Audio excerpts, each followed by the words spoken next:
अच्छा कल पेपर कैसा हुआ? इजी था? तो अच्छा नहीं था? है? कल का पेपर कैसा हुआ पूछ रहा हूँ। अच्छा नहीं था? क्यों, टफ था? तो आप क्या सोच रहे थे? आपसे पूछूंगा कि कौन सा वेन कहाँ होता है?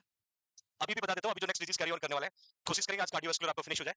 और जो भी डिजीज हम पढ़ेंगे उससे वैसे ही एमसीक्यू आएंगे। आपको कल वाले एमसीक्यू में कोई भी डाउट लगता है आप पूछिए कि सर बी आंसर कैसे हो, मैं एक्सप्लेन करता हूँ। और वही लेवल चाहिए, आपको खुश करने के लिए पेपर नहीं बना सकता। ठीक है, और फिर से कह रहा हूँ, अगले ट्यूसडे के पेपर की तैयारी करना शुरू कर दो। वैसा ही पैटर्न, वैसे ही एमसीक्यू जो आप कहीं पर भी ढूंढोगे आपको नहीं मिलेंगे। और ट्यूसडे टेस्ट में फिर आएगा। घर पे जाके ट्राई किया, समझने की कोशिश की, रिसर्च वाला टफ लगा थोड़ा, तो मुझे क्यों लपेट लो मेड्स वाले को। मेड्स के एमसीक्यू कैसे थे? रिसर्च के अनुमान से आएंगे तो बात करेंगे। ठीक है, ठीक था ना? चलो मैं पूछता हूँ दो एमसीक्यू, उसके बाद क्लास को स्टार्ट करते हैं। प्लीज को पढ़िएगा, और हम ऑलरेडी डिस्कस कर चुके हैं। The nursing officer is educating an older adult patient who is taking antihypertensive with diuretics. Which information regarding safety precaution is most important for nursing officer to include? Answer generate करने की कोशिश करें, diuretic की बात करें, anti hypertensive drug की बात करें। डियर नर्सिंग ऑफिसर एजुकेट कर रहा है ओल्डर अडल्ट पेशेंट को जो एंटी हाइपरटेंसिव ड्रग ले रहा है, और साथ में क्या ले रहा है, कौन सी इंफॉर्मेशन है regarding safety precaution most important for nursing officer to include. Patient को हेल्थ एजुकेशन देते समय, टीचिंग करवाते समय कौन सी इंफॉर्मेशन को नर्सिंग ऑफिसर इंक्लूड करेगा जो पेशेंट के सेफ्टी से रिगार्डिंग है, किससे regarding? Okay, consider purchasing a home blood pressure monitor. Patient को कहना कि आप घर पे एक बीपी चेक करने का मॉनिटर परचेज करें। Limit sodium intake in the diet, खाने में सोडियम लिमिट करें। Keep an updated list of all medication, जो रिसेंटली मेडिकेशन चल रही है उसकी लिस्ट बना करके रखना है। Sit on the side of the bed before standing. A B C D, सोच के आंसर दीजिएगा। एंटी हाइपरटेंसिव ड्रग जब आपको पढ़ाया था, एक कॉमन साइड इफेक्ट बताया था मैंने, ऑर्थोस्टेटिक हाइपोटेंशन। इन्होंने सीधा नहीं पूछा है, प्रिकॉशनरी मेथड पूछा है। और मैंने कहा एंटी हाइपरटेंसिव ड्रग का common side effect mega orthostatic hypo, और मैंने ये भी कहा था ऑर्थोस्टेटिक हाइपोटेंशन का मतलब पोजीशन चेंज होने पर ब्लड प्रेशर चेंज होगा, रिमेंबर? और यदि पेशेंट को एंटी हाइपरटेंसिव ड्रग चल रही है तो डेफिनेटली उसको क्या कॉम्प्लिकेशन या साइड इफेक्ट हो सकता है। और ऑर्थोस्टेटिक हाइपोटेंशन यदि होता है उससे प्रिवेंट करें। Orthostatic hypotension can cause vertigo, है ना, वॉल्यूम कम होगा, वर्टाइगो आ सकता है, फॉल डाउन हो सकते हैं। तो हमें क्या इंस्ट्रक्शन है, sit on side of the bed before. ये तो मैं आपको भी कहूंगा, सुबह जब वेकअप करते हो तो सीधा झटके से नहीं उठना कि मोबाइल नहीं मिला तो उठ के भागे। आजकल जब नींद से वेकअप करते सबसे पहले हाथ कहां जाता है, और मोबाइल नहीं दिखा तो नींद गायब। हमें राइट लेटर या लेफ्ट लेटर पोजीशन में आना है, फिर सिटिंग पोजीशन में बैठना है कुछ मिनट तक, देन यू कैन सेंडिंग। तो ये प्रिकॉशन जो है यहां इंक्लूड कर रहे हैं। Okay fine, one more MCQ which is belong from the peripheral arterial disease. The nurse is caring for the patient with history of peripheral arterial disease. The patient complain of significant claudication. आपको याद है क्लाउडिकेशन का meaning? Patient complain कर रहा है कि significant claudication है। Finding of ankle brachial index is abnormal. मैं कहा था highest pressure of upper extremities, highest pressure of lower extremities, दोनों का नॉर्मल वैल्यू बताया था। यहां लिखा है कि patient complain significant claudication, finding of the ankle brachial index are abnormal. The nurse anticipate that this patient will most likely require which type of procedure.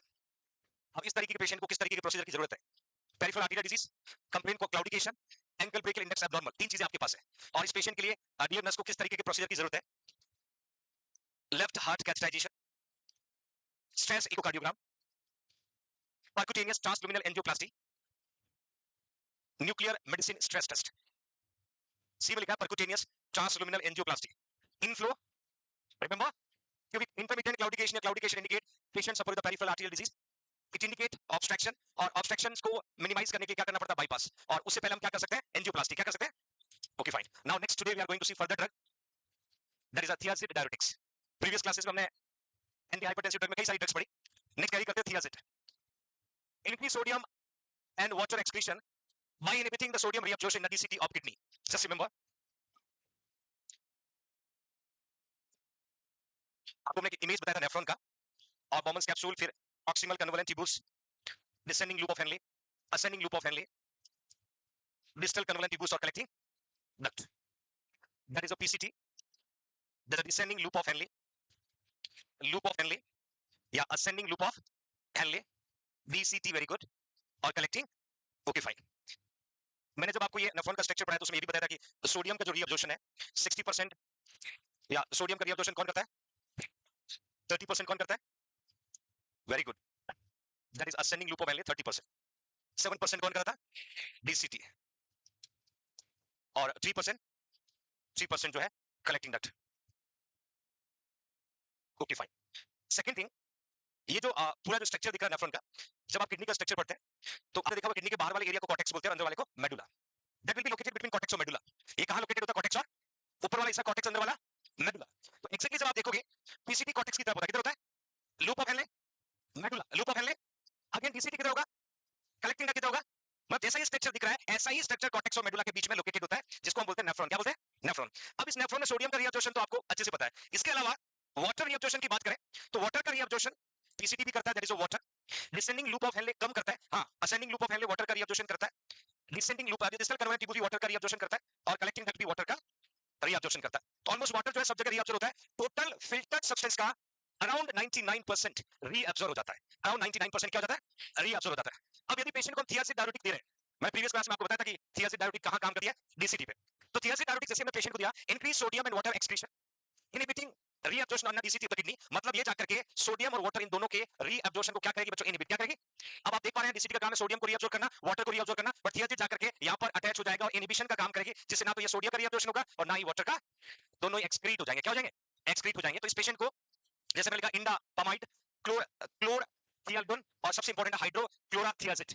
ये drug का नाम कई बार एग्जाम में पूछा जाता है। जो तीन एग्जांपल पुट किया ये थियाजिड डाययूरेटिक्स के हैं और साइड इफेक्ट में यदि इंक्रीज डायरेक्ट यूरेट रीअब्जॉर्प्शन या पीसीटी तो पेशेंट को हाइपरयूरिसीमिया हो सकता है। किसी पेशेंट को आपने थियाजिड दिया और थियाजिड की वजह से पेशेंट को यूरेट का रीअब्जॉर्प्शन पीसीटी से बढ़ जाता है तो उसकी सिचुएशन में हाइपरयूरिसीमिया होगा। क्या होगा? देखिए एक एक साइड इफेक्ट को डिटेल में पढ़ना बच्चों, मैं लिखवा दूंगा आपको।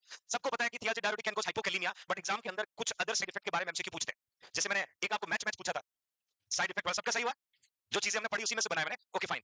तो increase direct urate reabsorption from the PCT, तो यूरेट का रीअब्जॉर्प्शन बढ़ेगा तो पेशेंट को क्या हो जाएगा? हाइपरयूरिसीमिया। यदि decrease insulin secretion, reduce insulin sensitive, impaired glucose tolerance because of thiazide diuretic can cause hyper. यदि थियाजिड डाययूरेटिक जाकर के इंसुलिन को इनहिबिट करता है, इंसुलिन के सेंसिटिव को कम करता है, इंसुलिन के फंक्शन को अल्टर करता है, तो शुगर का लेवल क्या हो जाएगा? तो thiazide diuretic can cause hyperglycemia. Then in DCT deliver high sodium load with resulting physiological secretion of potassium can cause hypo, क्योंकि यहाँ पर यदि वाटर और सोडियम के रीअब्जॉर्प्शन को जब रोकेगा तो पोटेशियम का रीअब्जॉर्प्शन भी अल्टर होगा, तो पेशेंट को क्या हो सकता है? मैंने कहा था कि हाइपोकैलेमिया कुछ कुछ सिचुएशन पे होता है। हाइपरकैलेमिया में angiotensin converting enzyme inhibitor hyperkalaemia cause करी थी। मैंने कहा था हिपेरिन क्या कॉज करता है? हाइपरकैलेमिया कॉज करता है। वही मैंने आपको हाइपोकैलेमिया का जिक्र करते समय कहा था कि स्पेशली डाययूरेटिक में आपका एक तो लूप डाययूरेटिक्स, दूसरा थियाजिड, दूसरा प्लीज राइट डाउन एवरीवन। ये तीनों साइड इफेक्ट इंपॉर्टेंट है और इन तीनों में सबसे इंपॉर्टेंट है hypokalemia. Please write down.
Hyperuricemia, hyperglycemia, hypokalemia.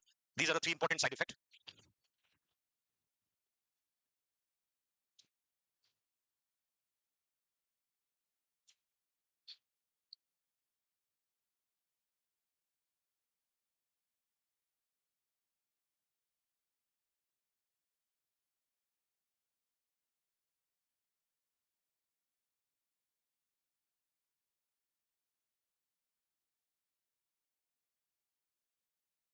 लेकिन सभी ना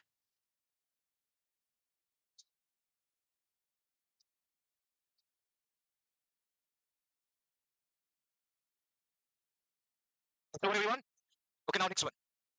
Potassium sparing diuretics act on DCT or collecting duct to promote sodium water excretion and potassium retention.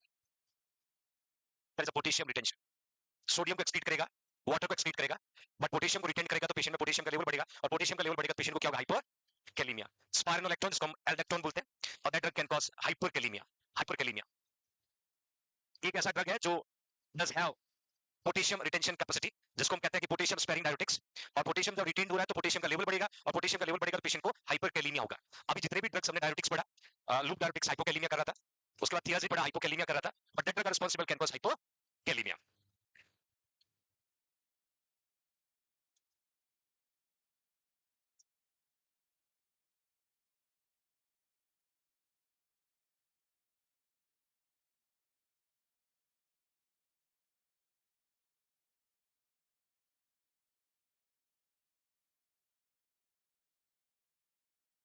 कुछ हुआ? Okay. So these are the mainly drug will use patients suffer with hypertension. They work as an antihypertensive. Now it's nursing intervention. लिखो फटाफट लिखो।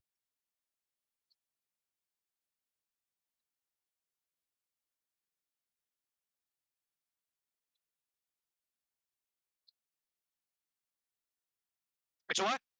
Okay, now nursing intervention. Obtain blood pressure 2 or more time on a both arm with client supine standing position. इस intervention का purpose है to find out orthostatic hypotension because patient को anti hypertensive drug चल रही है और उसको risk है ऑर्थोस्टैटिक हाइपोटेंशन होने का। तो एज ए नर्स हमें ब्लड प्रेशर को मॉनिटर करना है एटलीस्ट 2 और more time on both arm with client supine और स्टैंडिंग पोजीशन में। यदि ब्लड प्रेशर पोजीशन चेंज होने पर फॉल डाउन हो रहा है, उस कंडीशन को क्या कहेंगे बच्चों? Orthostatic hypotension. तो ये हाइपरटेंशन का पेशेंट है, patient with anti hypertensive drug, और उस पेशेंट का नर्सिंग इंटरवेंशन है to obtain blood pressure 2 or more times in both arms, और दो पोजीशन लिखा सुपाइन और standing. Evaluate dietary pattern and sodium intake. ध्यान रखना है लो सोडियम डाइट देंगे तो डाइटरी पैटर्न के बारे में भी ध्यान रखना है कि पेशेंट सोडियम ज्यादा ना ले, क्योंकि जितनी भी ड्रग हम सब में सोडियम को एक्सक्रीट करवा रहे हैं, और सोडियम एक्सक्रीट करवा रहे हैं मतलब पेशेंट के ब्लड प्रेशर को डिक्रीज करवा रहे हैं।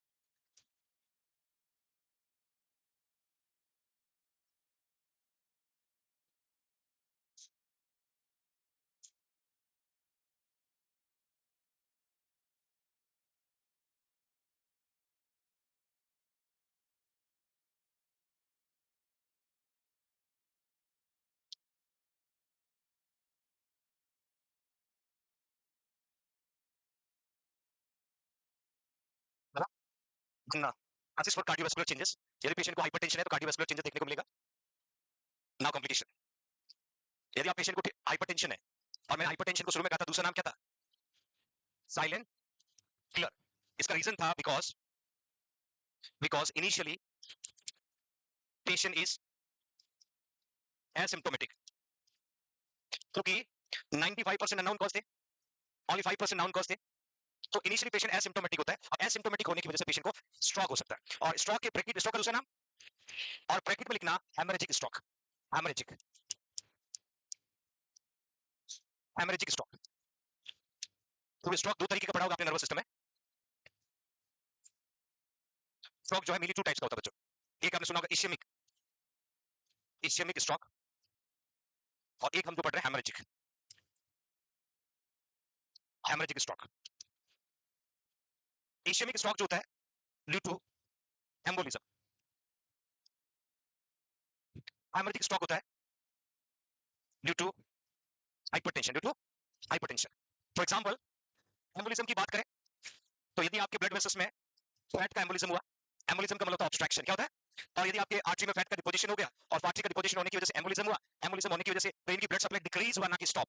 डिक्रीज, और डिक्रीज ब्लड सप्लाई को बोलते हैं इस्कीमिया। क्या बोलते हैं? और decrease blood supply can cause damage of the cellular tissue of the brain. Brain के सेलुलर टिश्यूज को डैमेज करेगा, उस कंडीशन को कहते हैं इस्केमिक स्ट्रोक। क्या कहते हैं? ध्यान से सुनिएगा, स्ट्रोक का मीनिंग होता है death, damage of nerve cell resulting decrease और stop blood supply to the nervous system. Decrease और stop blood supply to the nervous, you know MI. MI में हमने क्या पढ़ा? Stop blood supply to myocardial cellular tissue. Angina में क्या पढ़ा? Decrease blood supply. Angina क्या पढ़ा? एंजाइना में ब्लड सप्लाई डिक्रीज हो रहा है तो आपको चेस्ट पेन हो रहा है, ब्लड रीच कर रहा है, पेन सबसाइड हो रहा है, इसलिए एंजाइना में एपिसोडिक पेन होता है। कैसा पेन होता है? और वही एमआई में मैंने कहा था damage of the cellular tissue, जहां पर मैंने कहा troponin D, troponin I, CPK, CK, ये सब रिलीज होता है, तो वहां पर पेशेंट के कार्डियक सेलुलर टिश्यू जो ब्लड सप्लाई बंद हो जाता है। वो ठीक उसी तरीके से यदि आपके ब्रेन में ब्लड सप्लाई डिक्रीज होता है, उसकी वजह से ब्रेन सेल डाई होता है, दैट इज इस्केमिक स्ट्रोक। और यदि ब्रेन में ब्लड सप्लाई बंद हुआ, क्यों? ब्लड वेसल रप्चर हुआ, और क्या हो गया? हैमरेज। और haemorrhage can cause stop blood supply, और ब्लड सप्लाई स्टॉप होने की वजह से ब्रेन सेल डाई हो जाता है। एक एमसीक्यू पूछता हूं आपसे, एक पेशेंट है, ध्यान से सुनना बच्चों, एक पेशेंट है suffering with ischemic stroke, suffering with ischemic stroke, which position will administer that patient? Option A, option A, high Fowler. Option B, semi Fowler. Option C, flat position. Option D, Chendelenburg position. Chendelenburg, डंडा लेके आऊं? Flat. देखिए ischaemic stroke में क्या होता है, एक तो ब्रेन को ब्लड जा नहीं रहा है, और आप ब्रेन को सेमी फाउलर फाउलर दोगे तो ब्लड बिल्कुल भी नहीं जाएगा, है ना? तो इस पेशेंट को हेड फ्लैट पोजीशन, मतलब सर के नीचे तकिया नहीं लगाना है, हेड फ्लैट। दूसरा लिख सकते हैं head not elevated more than 30 degree, 30 degree से ज्यादा हेड को एलिवेट नहीं करना है ताकि ब्रेन की ब्लड सप्लाई बनी रहे। ये एमसीक्यू नॉट सेट में पूछा, इसलिए बार-बार जिक्र कर रहा हूं। स्ट्रोक का पेशेंट है, इश्केमिक स्ट्रोक का पेशेंट है, तो हेड फ्लैट पोजीशन मतलब पेशेंट को सीधा लेटाएंगे और हेड के नीचे पिलो ताकि ब्लड सप्लाई रीच करे, ब्लड सप्लाई रीच करे। यदि आप सेमी फॉरवर्ड पोजीशन देते हो तो ऑलरेडी पेशेंट को इसीमिया हो रखा है और ब्लड नहीं जाएगा तो पेशेंट को स्ट्रोक हो जाएगा। क्या हो जाएगा? आगे समझ में सभी को? दूसरा, हेमरेजिक स्ट्रोक वाले पेशेंट को कौन सी पोजीशन देते हैं? तो prevent increase intracranial pressure, prevent increase intracranial, इसलिए हेमरेजिक स्ट्रोक वाले को सेमी फॉरवर्ड पोजीशन देते हैं क्योंकि हेमरेज दैट मींस ब्लड, और ब्लड का एक्युमुलेशन बढ़ेगा तो इंट्राक्रेनियल प्रेशर क्या होगा? और आईसीपी बढ़ेगा तो उसको आईसीपी बढ़ने से रोकने के लिए पेशेंट को कौन सी पोजीशन दे देंगे? ये दोनों अलग-अलग एमसीक्यू आता है। यदि हेमरेजिक स्ट्रोक में पोजीशन पूछे सेमी फॉरवर्ड, इश्केमिक स्ट्रोक में पोजीशन पूछे फ्लैट हेड पोजीशन, सर को फ्लैट रखना। ये दोनों अलग-अलग कंडीशन है। हेमरेज में आईसीपी बढ़ता है, इंट्राक्रेनियल प्रेशर बढ़ता है, इसलिए semi forward position to prevent increase intracranial pressure. तो आप देखिए यदि पेशेंट का हाइपरटेंशन है, हाइपरटेंशन को ट्रीट नहीं किया तो स्ट्रोक हो सकता है, और स्ट्रोक में भी कौन सा स्ट्रोक होगा बच्चों? हेमरेजिक। कौन सा होगा? It's clear everyone? इसमें सडन ब्लड सप्लाई को इंक्रीज नहीं करते कभी भी। टेंडलेनबर्ग में क्या होता है? Head down leg up. Trendelenburg heart में ब्लड वापस लाना है ना, अब टेंडलेनबर्ग दीजिएगा। यदि पेशेंट को हाइपोटेंशन है या पेशेंट शॉक में तो हार्ट को ब्लड चाहिए तो आप लेग को अप करोगे तो ब्लड फ्लो इंक्रीज हो जाएगा। बट यहां अपना अवॉइड करेंगे बेटा, ठीक है? सडन ब्लड फ्लो इंक्रीज नहीं कर सकते ब्रेन को, brain does not have capacity to tolerate, फिर क्या हो जाएगा? ब्लड वेसल रप्चर हो जाएगा। इसलिए फ्लैट पोजीशन में क्या होता है? जो नॉर्मली आपका जो सर्कुलेशन रन करता है that can reach blood to the nervous system. अभी मत लिख देना टेंडलेनबर्ग, ठीक है? ओ एवरीवन, दूसरा कॉम्प्लिकेशन ब्लाइंडनेस। आपको याद होगा मैंने एक सिम्टम बताया था, ब्लड विजन, है ना? It may can cause blindness. Kidney failure, hypertension kidney failure का क्लिनिकल मैनिफेस्टेशन भी होता है और कॉज भी होता है, एंड हार्ट फेलियर। तो इसमें सबसे इंपॉर्टेंट जो एग्जाम में पूछा जाता है स्ट्रोक, क्योंकि मैं शुरू में कहा था कि that will be initially asymptomatic.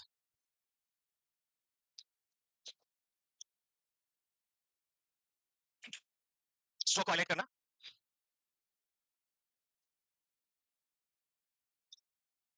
Now next disease we are going to see hypertensive crisis, hypertensive crisis. जैसे आपने हाइपरटेंशन पढ़ा था, उसमें कहा था सिस्टोलिक ब्लड प्रेशर जो है 140 और मोर, और डायस्टोलिक ब्लड प्रेशर 90 और मोर, that is called hypertension.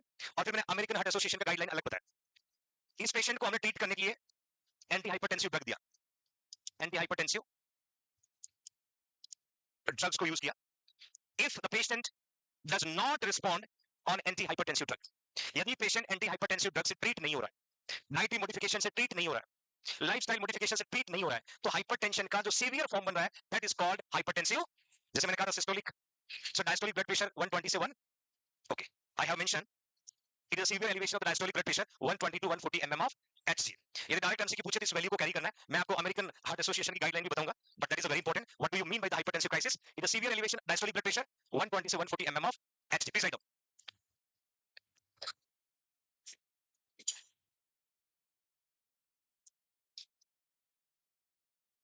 Situation वाला एमसीक्यू बने कि according to the American heart association, तो ऑलरेडी अपने डिस्कस किया था सिस्टोलिक ब्लड प्रेशर 180 और डायस्टोलिक ब्लड प्रेशर 120 से ज्यादा या उसकी value equal indicate hypertensive crisis. ये ऑप्शन आता है कि what is meaning, what do you mean by the hypertensive crisis according American heart association. तो वैल्यू चेंज करना है, वैल्यू चेंज करना है। सिस्टोलिक 180 से ज्यादा, डायस्टोलिक 120 से ज्यादा, that is called hypertensive crisis.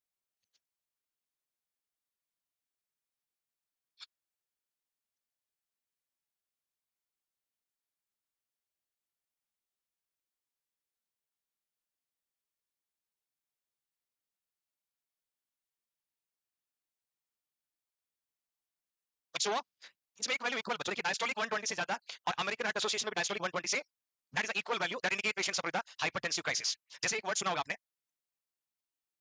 Status, epilepticus, एक वर्ड सुना होगा asthmatic, so status asthmaticus. If patient does not respond against anti-epileptic drugs, against anti-seizure drugs, against anti-convulsion drugs, यदि patient anti conversion, anti scissor, anti epileptic drug को respond नहीं कर रहा है तो एपिलेप्सी की सीवियर फॉर्म होता है, उसको बोलते हैं स्टेटस एपिलेप्टिकस। क्या बोलते हैं?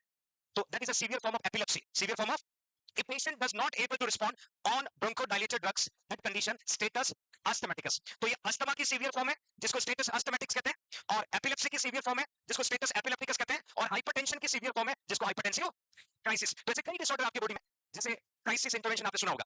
तो यदि एपिलेप्सी ट्रीट नहीं हो रहा है तो दैट कंडीशन स्टेटस एपिलेप्टिकस, इसकी ड्रग ऑफ चॉइस होता है डाइजिपाम। ये सिचुएशन में स्टेटस एपिलेप्टिकस को ट्रीट करना है तो डाइजिपाम इसकी ड्रग ऑफ चॉइस होती है। और स्टेटस अस्थमेटिक्स जो है ये अस्थमा की सीवियर फॉर्म है, और हाइपरटेंसिव क्राइसिस किसकी सीवियर फॉर्म है? हाइपरटेंशन। किसका है? Hypertension. Okay fine. Then I have mention causes. History of hypertension already मैंने कहा कि हाइपरटेंशन को हम ट्रीट नहीं कर पाते हैं, एंटी हाइपरटेंसिव ड्रग रिस्पॉन्ड नहीं करती है तो सीवियर फॉर्म को हाइपरटेंसिव क्राइसिस कहते हैं।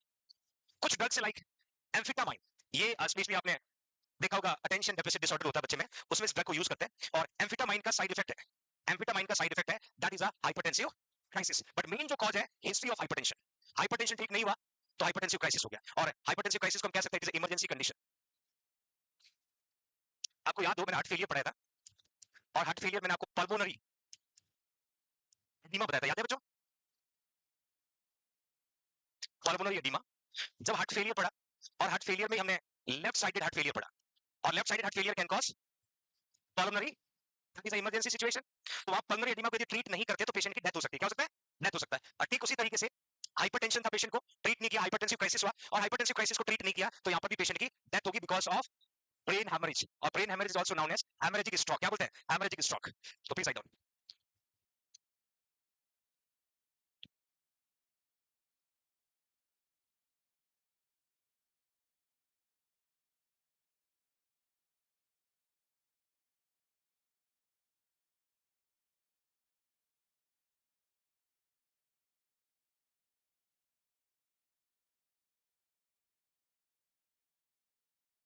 लिख लिया बच्चों? क्लियर मेरी question, there is a headache जो हाइपरटेंशन में था यहाँ पर भी रहेगा, ड्राउजीनेस और confusion due to increase pressure into the nervous system arteries, blood vision, change in a neurological status because increased pressure in nervous system, tachycardia, tachypnea, but highlighted जो point होगा that is a change in a neurological status, इसको highlight करना बच्चों। बाकी hypertension के common symptom है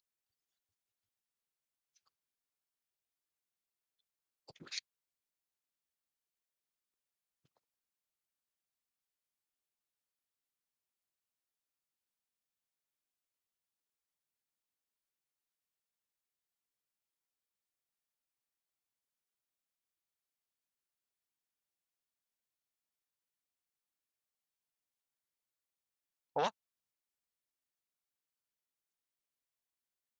मैंने यहाँ पर वन लाइनर दो एमसीक्यू बनते हैं बच्चों, इसका ड्रग ऑफ चॉइस आगे बढ़ाऊंगा मैं, नाइट्रोप्रोसाइड सोडियम, जैसे drug of choice to treat patients with hypertensive crisis. But as a nurse जो है हाइपरटेंसिव क्राइसिस वाले पेशेंट के लिए monitor vital sign assessing blood pressure every 5 minute, this is dear nursing responsibility. हर 5 minute से specially blood pressure को monitor करना है। Maintain bed rest with head of the bed elevated 45 degree. ये दो पैरामीटर बहुत इंपॉर्टेंट है यहाँ पर, प्लीज नोट डाउन एवरीवन। ये दोनों हाइपरटेंसिव क्राइसिस की इंटरवेंशन है। डियर नर्स को एक तो हर 5 मिनट से पैरामीटर को चेक करना है, हेड को एलिवेट रखना है, क्योंकि ऑलरेडी पेशेंट का नर्वस सिस्टम फंक्शन अल्टर्ड है, रिस्क है to develop increase intracranial pressure. तो डीएनएस की रिस्पांसिबिलिटी हेड को एलिवेट रखना है, और blood pressure vital sign specially blood pressure you should monitor for every 5 minutes.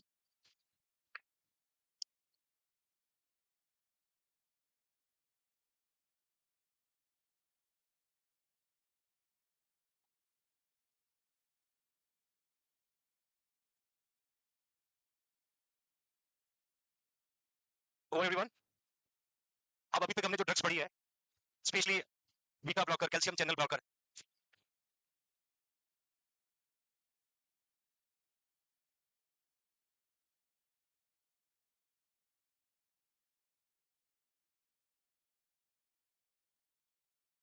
Hello, calcium channel blocker, beta blocker, उसके बाद में वेसोडाइलेटर में नाइट्रेट पढ़ा, angiotensin converting enzyme inhibitor drugs, loop diuretics, thiazide diuretics, उसके अलावा potassium sparing diuretics.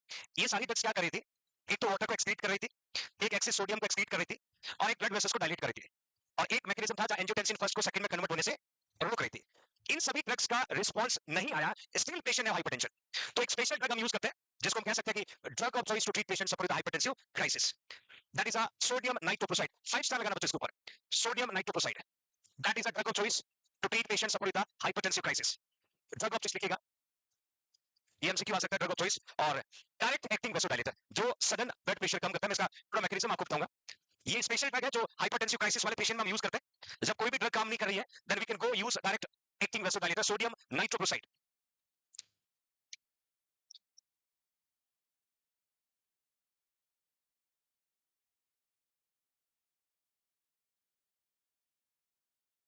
How to work? You can see everyone. It is a nitro vasodilator that act by releasing nitric oxide. Vasodilator भी है, direct acting vasodilator भी है, nitro vasodilator भी कहते हैं, और जैसे इस ड्रग को एडमिनिस्टर करते हैं, they can release nitric oxide. Nitric oxide क्या करता है? Diffuses to surrounding smooth muscle cell and stimulate. जो ब्लड वेसल्स के सराउंडिंग मसल्स और सेल होते हैं उसको रिलैक्स करता है. जैसे लिखा है diffuse to surrounding smooth muscle cell and stimulate. एक पाथवे है क्विनाइल साइक्लेज साइक्लेज, इसको CMP पीक में सी पाथवे बोलते हैं, और इस पाथवे को जाके ये स्टिमुलेट करेगा, और ये क्या कॉज कर देगा बच्चों? वेसोडाइलेशन. क्या कॉज करेगा? वेसोडाइलेशन. तो एक्जेक्टली जितनी भी ड्रग्स हमने अभी तक पढ़ी है उसमें वेसोडाइलेटर के फॉर्म में एक पढ़ा था नाइट्रेट. कौन सा? यो एंटीसी. एंटीसी. बाकी जो ड्रग थी वो आपके बॉडी में वाटर को एक्सक्रीट करने में, सोडियम को एक्सक्रीट करने में, पोटेशियम को लेने में, इन चीजों में काम करती है. और that is our direct acting vasodilator that is sodium nitroprusside. It will help to treat patients with an hypertensive crisis. Please note down. Exam में ड्रग ऑफ चॉइस का नाम पूछते हैं, मैकेनिज्म आप जरूर लिखिएगा कि कैसे ये काम करती है, कैसे वेसोडाइलेशन करती है.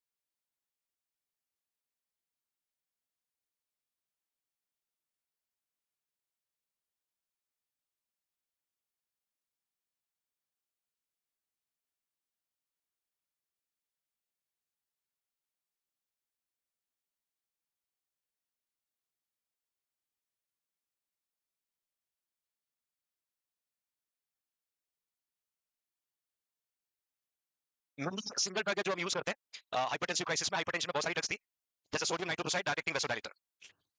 It's over everyone. Next carry on करें.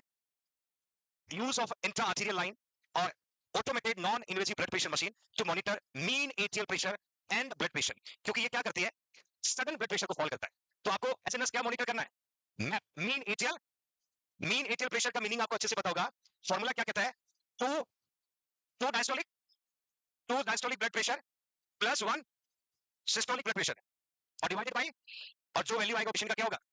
What is the normal mean atrial pressure? Normal mean atrial pressure 7210 mm of mean atrial pressure monitor करना आपकी रिस्पांसिबिलिटी है, और साथ में blood pressure.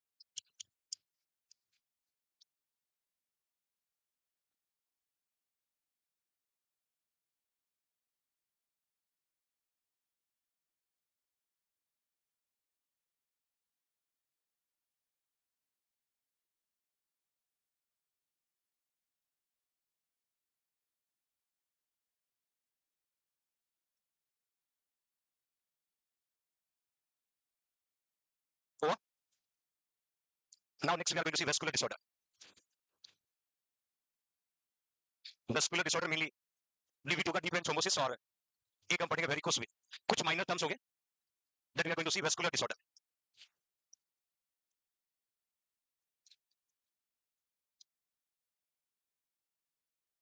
Vein is also known as, when का दूसरा नाम क्या बच्चों? फैलप. मैंने इनिशियली आपको बर्गर डिजीज के टाइम बताया था कि वेन को फैलप के नाम से प्रोनाउंस करते हैं. जैसे मैंने कहा ब्रेन एंसेफेलॉन. एंसेफेलॉन. ब्रेन में इंफ्लेमेशन को एंसेफेलाइटिस कहते हैं. क्या कहते हैं? क्योंकि ब्रेन का दूसरा नाम क्या? एंसेफेलॉन. तो ब्रेन में इंफ्लेमेशन होता है तो वी कैन से एंसेफेलाइटिस या एंकेफेलाइटिस. वेन का दूसरा नाम है फैलप, और वेन में इंफ्लेमेशन को फेलिबाइटिस बोलते हैं. क्या बोलते हैं? फेलिबाइटिस. तो कुछ ऐसे टर्म्स होते हैं आपकी बॉडी में जिसको हम अदर वर्ड से भी प्रोनाउंस करते हैं. वीनस डिसऑर्डर की बात करें, सबसे पहले का फेलिबाइटिस. अब लिखना नहीं, प्लीज वेट करना. Vein inflammation associated with the invasive procedure such as IV line. That means यदि फेलिबाइटिस की बात करें, फेलिबाइटिस तो सिंपल मीनिंग है inflammation, inflammation into vein, that is called phlebitis. Okay fine. एक और वर्ड मैंने आपको बताया था, थ्रोम्बोफेलिबाइटिस. थ्रोम्बोफेलिबाइटिस. अब यहां पर दो चीज एक साथ मिल गई है. थ्रोम्बो मतलब ब्लड क्लॉट, फेलिबाइटिस का मतलब, तो यहां लिखेंगे blood clot with inflammation. Inflammation is called थ्रोम्बोफेलिबाइटिस. Is called, एक होता फेलिबोथ्रोम्बस, फेलिबोथ्रोम्बस, थ्रोम्बस विदाउट इंफ्लेमेशन. यहां पर आइटिस वर्ड कहीं ना है. फेलिबो मतलब वेन, फेलिबो मतलब फेलिबोथ्रोम्बस, थ्रोम्बस का मतलब ब्लड क्लॉट. तो आप कह सकते हैं blood clot without inflammation. Inflammation. That's clear everyone. एक देखते हो DVT, deep vein thrombosis. deep vein thrombosis, blood clot है into deep vein, into बहुत सिंपल है, blood clot into deep vein और स्पेशली लेग्स, और एक आपने सुना होगा varicose vein, varicose vein, anybody have any idea? Dilated tortuous, dilated tortuous, superficial vein of lower extremities, superficial vein of, देखिए varicose vein का मतलब होता है dilated and tortuous, superficial vein of lower extremities. तो ये जितने भी टर्म्स लिखे हैं, these are the venous disorder. क्या बोलते हैं? यस, एक बार फिर से समझिएगा, फेलिबाइटिस बहुत इजी है, आप किसी भी आईवी प्रोसीजर का कॉम्प्लिकेशन पढ़ सकते हो, इन्फ्लेमेशन इनटू द वेन। एक टर्म लिखा थ्रोम्बो फेलिबाइटिस, थ्रोम्बो मतलब ब्लड क्लॉट, और फेलिबाइटिस का मतलब, तो यहाँ पर ब्लड क्लॉट विदाउट इन्फ्लेमेशन। एक लिखा फेलिबो थ्रोम्बस, फेलिबो मतलब वेन, थ्रोम्बस का मतलब तो ब्लड क्लॉट विदाउट इन्फ्लेमेशन। एक लिखा DVT, deep vein thrombosis, blood clot in a deep vein. Deep when का एग्जांपल यदि कहें तो specially posterior tibial vein, there's a most common site, posterior tibial vein is the most common site of DVT, most common site of, और varicose when जो है dilated tortuous superficial vein of the lower extremities. Got it everyone? अब इनका सबका meaning लिखवा दो बच्चों, ये सिर्फ एक को हाईलाइट करने के लिए आपको लिए बताया। अब इसमें से जो डिटेल में हम पढ़ने वाले हैं, एक हम वेरिकोस वेन को डिटेल में पढ़ेंगे और दूसरा डीवीटी, बाकी मैं सारे टर्मिनोलॉजी का मीनिंग आपको लिखवा दूंगा, ठीक है? लिखना है? हाँ लिखवा दूंगा, देखिए अच्छे से लिखवाता हूँ। Here you can see phlebitis, सारे टर्म्स का मीनिंग लिखवाऊंगा आपको। Vein inflammation associated with the invasive, invasive, invasive का मतलब क्या होता है बच्चों? Procedure, procedure conduct to insert device in body, that is called invasive. कोई भी प्रोसीजर जो है कंडक्ट करने के लिए डिवाइस को आपके बॉडी में इंसर्ट किया जाता है, उसको हम कहते हैं इन्वेसिव। जैसे एंडोस्कोपी, एंडोस्कोपी कौन सा होगा? Invasive. Bronchoscopy, proctoscopy, laryngoscopy, CT scan, या नॉन इन्वेसिव का मतलब the procedure conducting outside the body.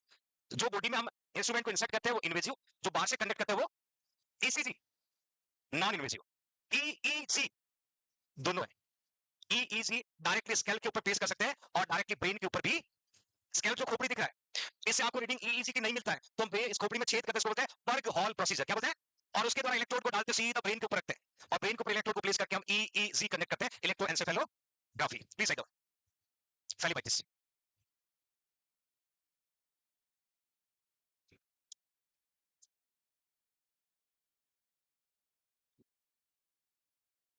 Now phlebitis के कुछ सब टाइप्स है। एक वर्ड हमने मैकेनिकल फेलिबाइटिस, जो आप लोग शायद हॉस्पिटल में काम करते होंगे, occur when movement of foreign object like cannula with in a when cause friction subsequent Venus inflammation. जो मैकेनिकल ज्यादातर जो है कैनुला वेन फ्लो के द्वारा डेवलप होता है, दैट इज अ मैकेनिकल। आप लोग हॉस्पिटल में काम करते समय कैनुला तो सबने लगाया होगा, कैनुला लगाते समय वेन को जब हम लोग सेलेक्ट करते हैं तो वो स्ट्रेट वेन होना चाहिए, ब्रांचेस वाला। आपने नोट किया वेन बहुत स्लिपरी होता है, आप जैसे नीडल को इंसर्ट करते हो तो इधर उधर भाग जाता है, और इधर उधर भाग जाए और आपने कैनुला को इंसर्ट कर दिया, दैट कैन कॉज हेमेटोमा। बात तुरंत आप देखना, एक ब्लड क्लॉट हो जाएगा और वेन को, कैनुला को तुरंत निकालना पड़ता है। बट जब भी हम किसी पेशेंट को कैनुला वेन फ्लो लगाते हैं और उसके बाद उस साइड पे इंफ्लेमेटरी प्रोसेस होता है, दैट इज कॉल्ड फेलिबाइटिस। तो ये कौन सा फेलिबाइटिस होगा? Mechanical. Please write down.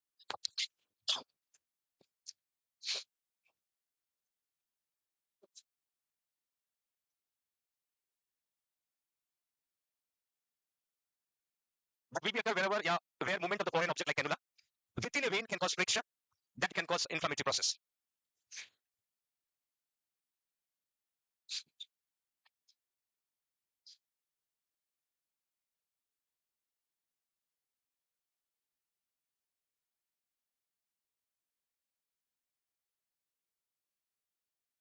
Second one, chemical phlebitis, it caused by the drug or fluid being infused through the cannula. आपने कोई फ्लूइड को एडमिनिस्टर किया और उस फ्लूइड ने जाकर के वेन में इंफ्लेमेटरी प्रोसेस कॉज कर दिया, that is called chemical phlebitis. तो we have two types of the phlebitis, mechanical और वी कैन से केमिकल।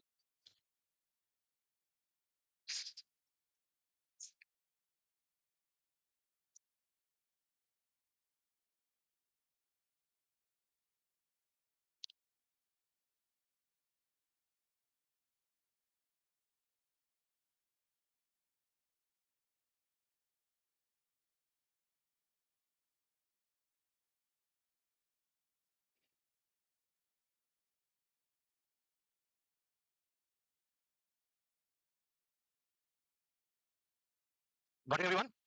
तो बात इजी टर्म्स है, फेलिबाइटिस, inflammation into the vein, they have two types, one is the mechanical due to cannula, one of the chemical due to any kind of fluid that can cause. infective phlebitis. The third one, due to any kind of infectious substance.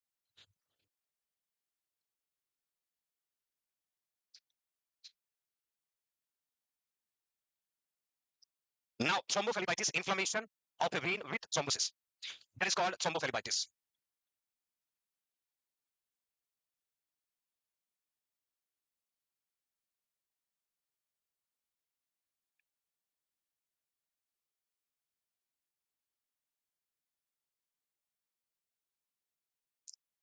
When thrombophlebitis commonly occur in a varicose vein, ये जरूर mention करना, that commonly occur in a varicose vein.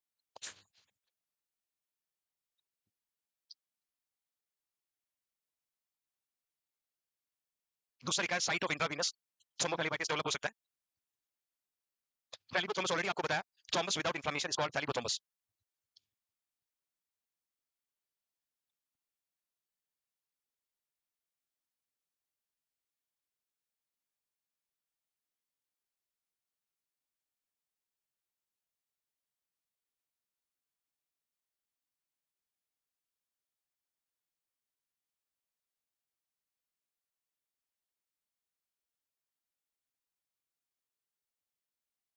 Now next one, deep vein thrombophlebitis, जिसको हम detail में discuss करने वाले हैं. DVT, it's more serious than superficial thrombophlebitis because of risk of pulmonary embolism.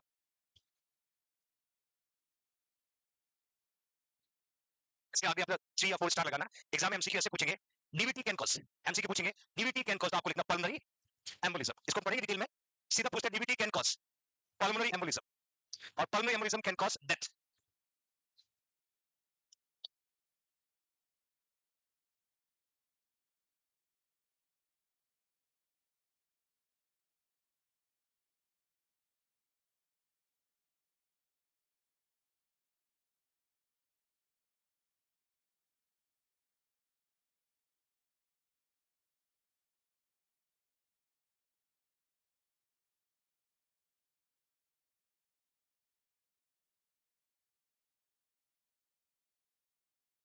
तो एवरीवन, तो स्टार्ट करते हैं. इंपॉर्टेंट डिजीज कुछ टर्म्स थे, लाइक फेलिबाइटिस, थ्रोम्बोफेलिबाइटिस, फेलिबोथ्रोम्बस और डीप वेन थ्रोम्बोसिस, और एक मैंने कहा था वेरिकोस वेन. अभी जैसे मैंने जिक्र किया शॉर्ट कि किसी पेशेंट को यदि डीवीटी है, और डीवीटी की वजह से, देखिए डीवीटी और डीवीटी का मोस्ट कॉमन साइट होता है पोस्टीरियर टीबियल वेन. और पोस्टीरियर टीबियल वेन जो है, ये ब्लड लाके देता है फीमोरल वेन को. फीमोरल वेन ब्लड लाके देता है inferior vena cava. Inferior vena cava blood किसमें देता है? राइट. राइट एट्रियम से ब्लड का जाता है राइट. राइट वेंट्रिकल से ब्लड का जाता है पल्मोनरी, और पल्मोनरी आर्टरी से ब्लड का जाता है. और यदि वो क्लॉट डीप वेन से ट्रेवल करके वीनस रिटर्न के द्वारा राइट साइड ऑफ हार्ट में गया, तो right atrium, right ventricle, pulmonary artery, then pulmonary capillaries, और लंग्स के पल्मोनरी कैपिलरीज में यदि पहुंचेगा तो लंग्स के अंदर पर्टिकुलर जगह ब्लड सप्लाई को बंद कर देगा, जिससे लंग्स डैमेज हो जाएगा. और लंग्स डैमेज हो जाएगा तो O2 और CO2 का एक्सचेंज, और पेशेंट की क्या हो जाएगी? एक फोटो दिखाता हूं, आगे मैं इसको डिटेल में पढ़ाऊंगा बच्चों. एक फोटो दिखाता हूं आपको. इसमें देखिएगा, यहाँ पर पेशेंट को डीवीटी वाला क्लॉट दिख रहा है. ये क्लॉट यहाँ था पेशेंट के लोअर एक्सट्रीमिटीज में.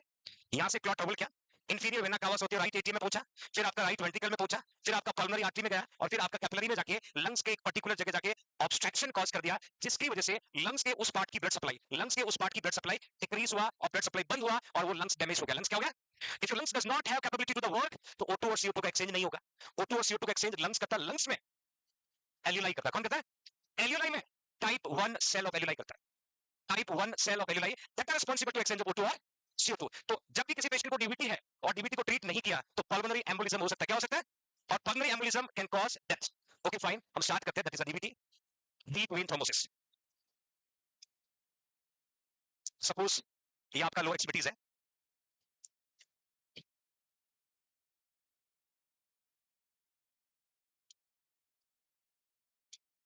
This is the lower extremities. इसमें दो तरीके की वेन होती है बच्चों. एक होता है सुपरफिशियल वेन, एक होता है डीप वेन. सपोज मैंने एक राइट फुट का आपके सामने इमेज बुक किया, और इसमें यदि हम बात करें, that is your femoral when, और फीमोरल वेन की ब्रांचेस होती further, that is called superficial when. That is called superficial when. और बच्चों, सुपरफिशियल जो वेन है, ये सुपरफिशियल वेन का नाम है सिफिनस वेन. क्या बोलते हैं? Like greater upper saphenous vein. यहां जो पोर्शन होता superficially, that portion we can say greater saphenous vein, या हम कह सकते हैं अपर सिफिनस वेन. और that part lower सिफिनस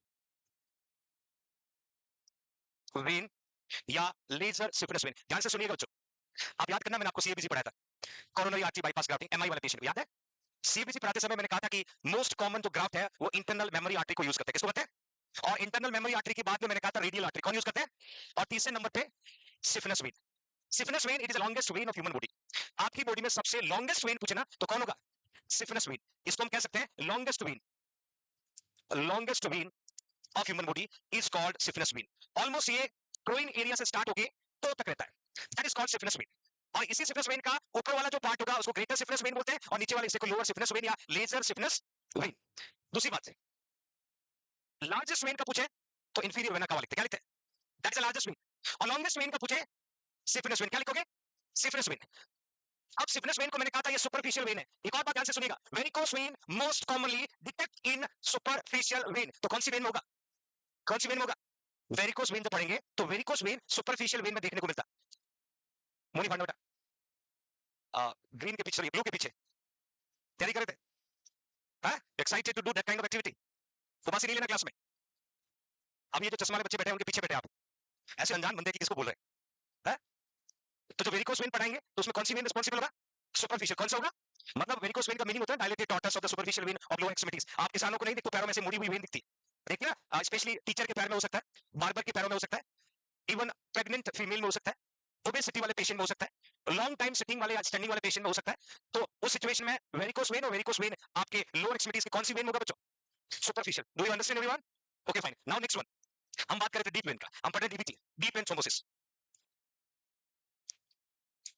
that is a deep vein. Deep vein, और डीप वेन में सबसे पहले मैं आपको बता रहा हूं popliteal vein, popliteal vein, femoral vein, tibial when.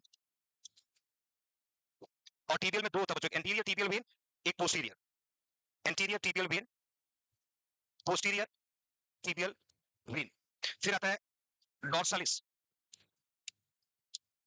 Pedis vein. तो these are the deep vein. ये आपके अलो एक्सट्रीमिटीज में डीप। मोबाइल क्यों चेक कर रहे हो आप दोनों बच्चों? काफी टाइम से देख रहा हूं। Are you busy with somewhere या you watching mobile? Stand up, stand up. क्या पढ़ रहे हैं? इधर देखिए, बताओ क्या पढ़ रहे हैं? डीवीटी। सुपरफिशियल वेन कौन होता है? हाँ बताओ बेटा। लुक्स वेरी स्मार्ट वेयरिंग चश्मा, बट फोकस नहीं है आप लगातार। नोट्स दिखाओ इधर, उसके नोट्स दिखाओ बच्चे का। क्या लिखा? नोट्स दिखाओ, नोट्स क्या लिख रहे थे आप बैठ के? मैं पढ़ा रहा हूं, ये बुक में है ही नहीं। है बुक में? तो फिर या जीनियस, मोर इंटेलिजेंट, तो फिर है? आप दोनों डिस्कशन कर रहे हो, कल कितने मार्क्स आए टेस्ट में? बट नहीं नहीं, वेरी गुड। कितने एडवांटेज आपके पास में? टेस्ट दे दिया, नोट्स नहीं लिखने, बातें करनी, मोबाइल चलाना, गप्पे लगाना, तो इतना तकलीफ क्यों देख रहे हो बेटा? आराम से घर पे कूलर के सामने बैठो, इसी के सामने बैठो, है ना? This is not good. आप खुद नहीं पढ़ रहे हो और उसी को डिस्टर्ब कर रहे हो, क्यों टाइम खराब कर रहे हो अपना? सिर्फ। तो सुपरफिशियल वेन में कौन आएगा बच्चों? सिफिलिस। और डीप वेन में कौन कौन है? फीमोरल है, पॉप्लिटियल है, टीबियल है, डॉर्सालिस, पेरिस। तो दोनों का डिफरेंशिएशन समझ में आ गया आपको? ये दोनों वेन क्या करती है? ब्लड को कैरी करके ले जा करके इंफीरियर वेना कावा को दे देती है, और इंफीरियर वेना कावा ब्लड को ले जाके किस में डाल देता है? राइट एट्रियम ब्लड को ले जाके कहां डाल देता है? राइट वेंट्रिकल ब्लड कहां देता है? पल्मोनरी। और फाइनली ये ब्लड कहां पहुंचता है? लंग्स में। कहां पहुंचता है? लंग्स में। यदि पेशेंट को इसी डीप वेन में कोई क्लॉट का फॉर्मेशन होगा, वो क्लॉट ट्रबल कब करेगा? जब आपकी एक्सट्रीमिटीज में मूवमेंट होगा, जब आपकी एक्सट्रीमिटीज में, if you are doing massage, if you are doing massage, जब आप एक्सट्रीमिटीज में मसाज करोगे तो क्लॉट मूव करके लंग्स की तरफ जाएगा और आपको क्या कॉज हो सकता है? Pulmonary embolism. क्या कॉज हो सकता है? That means massage contraindicated. Exam में एमसीक्यू आते हैं, उसमें पूछा जाता है मसाज करोगे क्या करोगे? तो मसाज तो नहीं करना। तो these are the deep vein, और डीप वेन में भी मोस्ट कॉमन कौन सा? Posterior tibial. आगे चले, ओके फाइन। कंडीशन को कैरी करते हैं। Thrombus develop in a deep vein of the leg. Most common vein to get thrombus as a posterior tibial. इस पिक्चर में आप देखिएगा बच्चों, यहाँ पर मैंने वेन का वॉल भी पुट किया हुआ है, और एक क्लॉट आपको दिख रहा होगा, दैट क्लॉट। और ये क्लॉट आपके डीप वेन में डेवलप होता है, और इसी डीप वेन से ट्रेवल करके क्लॉट आपके वेनस रिटर्न के द्वारा हार्ट से होता हुआ लंग्स में चला जाता है और पल्मोनरी एम्बोलिज्म कॉज कर देता है। और बाहर से एक्सट्रीमिटीज ऐसा दिखेगा। एक डिजीज सुना होगा, दैट इज उचूरिया बोन ग्राफ्टिंग के द्वारा होता है, फाइलेरियासिस। फाइलेरियासिस सुना होगा, इसको हिंदी में बोलते हैं हाथी पाव, है ना? इसका कॉज होता है उचूरिया बोन ग्राफ्टिंग। तो दोनों पैरों का आप देखोगे ना, ये नॉर्मल लेग है, ये डीवीटी वाला है, एडिमेटस दिख रहा है, रेड दिख रहा है, स्वेलोन दिख रहा है, और हाथ लगाओगे वार्म फील होगा, पैर को मोड़ोगे पेन होगा। इसका मतलब you are going to be suffer with a deep vein thrombosis. कई बार नोट करना, आप लंबे समय तक जब बैठे रहते हैं, वैसे बहुत मुश्किल है, क्लास में भी ठीक से नहीं बैठते हो, फिर भी लंबे समय तक यदि आप बैठते हो जैसे मैं एग्जांपल दूं, जैसे अपने कंप्यूटर पे काम करने वाले लोग होते हैं, उनकी सिटिंग बड़ी लंबी होती है, तो ग्रेविटेशनल फोर्स से ब्लड फ्लो जो है किधर फोर्स करेगा, डिस्टल पार्ट, और उसकी वजह से आपके वॉल्स जो है, ये वॉल्स क्या हो जाएगा, फेल हो जाएगा, दे कैन नॉट वर्क। उस कंडीशन में ब्लड रुकने लगेगा, ब्लड के रुकने को स्टेसिस कहते हैं। क्या कहते हैं? The stasis can cause thrombus, can cause, और thrombus trouble entering the lungs can cause pulmonary embolism. Very good. इसलिए मैं आपको कई बार यूट्यूब पे भी कहता हूं, 1 घंटा पढ़ना है, 10 मिनट घूमना है, फिर 1 आवर पढ़ना है, फिर 10 मिनट आपको घूमना है। घूम के किसी को गाली गलौज नहीं करना है, घूमना है, you should take positive vibes. Again sit case study for 1 hour. हम चाहते हैं कि सुबह 8 बजे लाइब्रेरी में बैठे हैं, 12 बजे तक कोई मूवमेंट नहीं किया है, बट अपने ब्रेन से पूछो याद कितना हुआ है ना? पड़ोसी तो आपको कहेगा, अरे क्या पढ़ते हो यार, 4 घंटे आप जगह से नहीं हिलते हो। हमें पड़ोसी की शाबाशी नहीं चाहिए, पड़ोसी को खुश करने के चक्कर में कुर्बानी हो जाएगी। इसलिए 1 घंटा तो 1 घंटा पढ़ो, 40 मिनट तो 40 मिनट पढ़ो, उसके बाद थोड़ा इंटरवल लीजिए। Please write down. वैसे लिख लिया होगा आप लोगों ने? हाँ लिख लो लिख लो, बड़े अच्छे बच्चे। ये एमसीक्यू आता है एग्जाम में, मोस्ट कॉमन साइट पूछते हैं, पोस्टीरियर टिबियल वेन।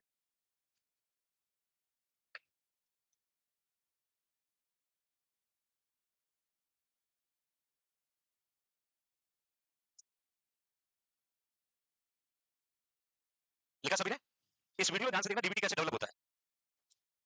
देखिए प्लॉट फॉर्मेशन हो रहा है वेन में, ये होगा डीवीटी। दोनों लाइन को कंपेयर करना, राइट वाले को देखना, दैट्स द डीवीटी। यहाँ थोड़ा सा कलर चेंज हो रहा है राइट वाले लेग में।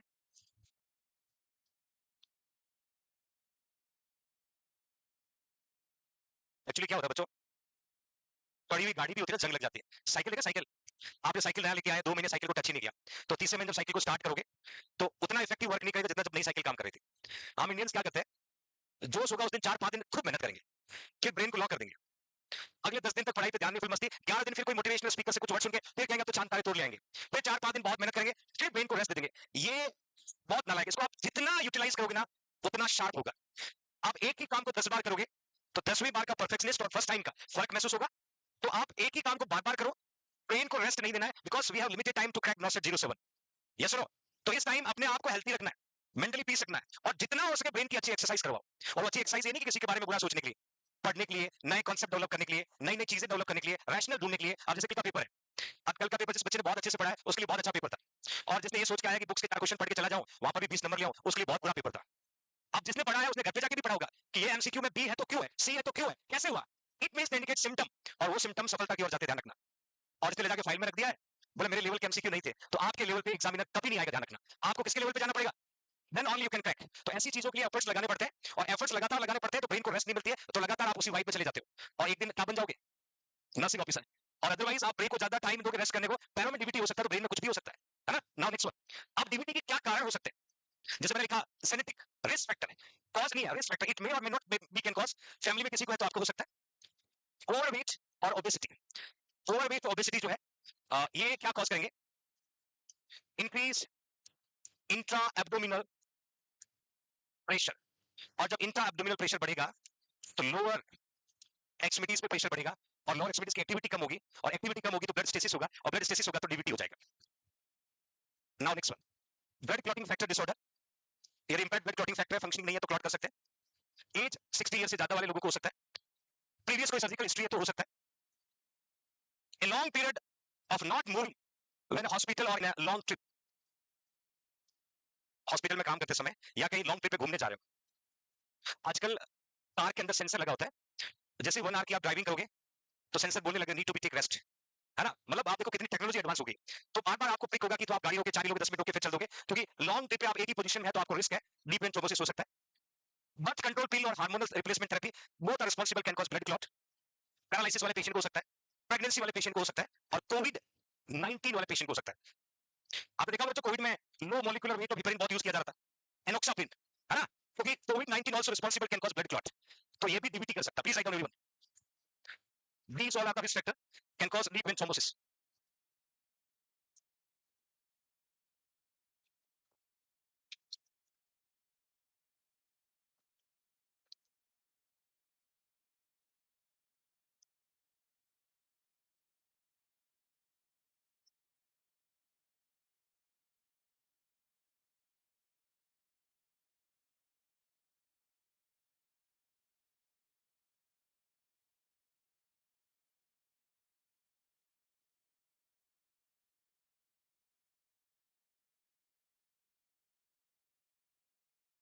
फैक्टर में से प्रेगनेंसी, ओवरवेट, ओबेसिटी, ये फैक्टर जो है वेरिकोस वेन के भी कॉज होंगे जब हम वेरिकोस वेन पढ़ेंगे आगे, but these are the contributing factor में रिस्क कैन कॉज डीवीटी.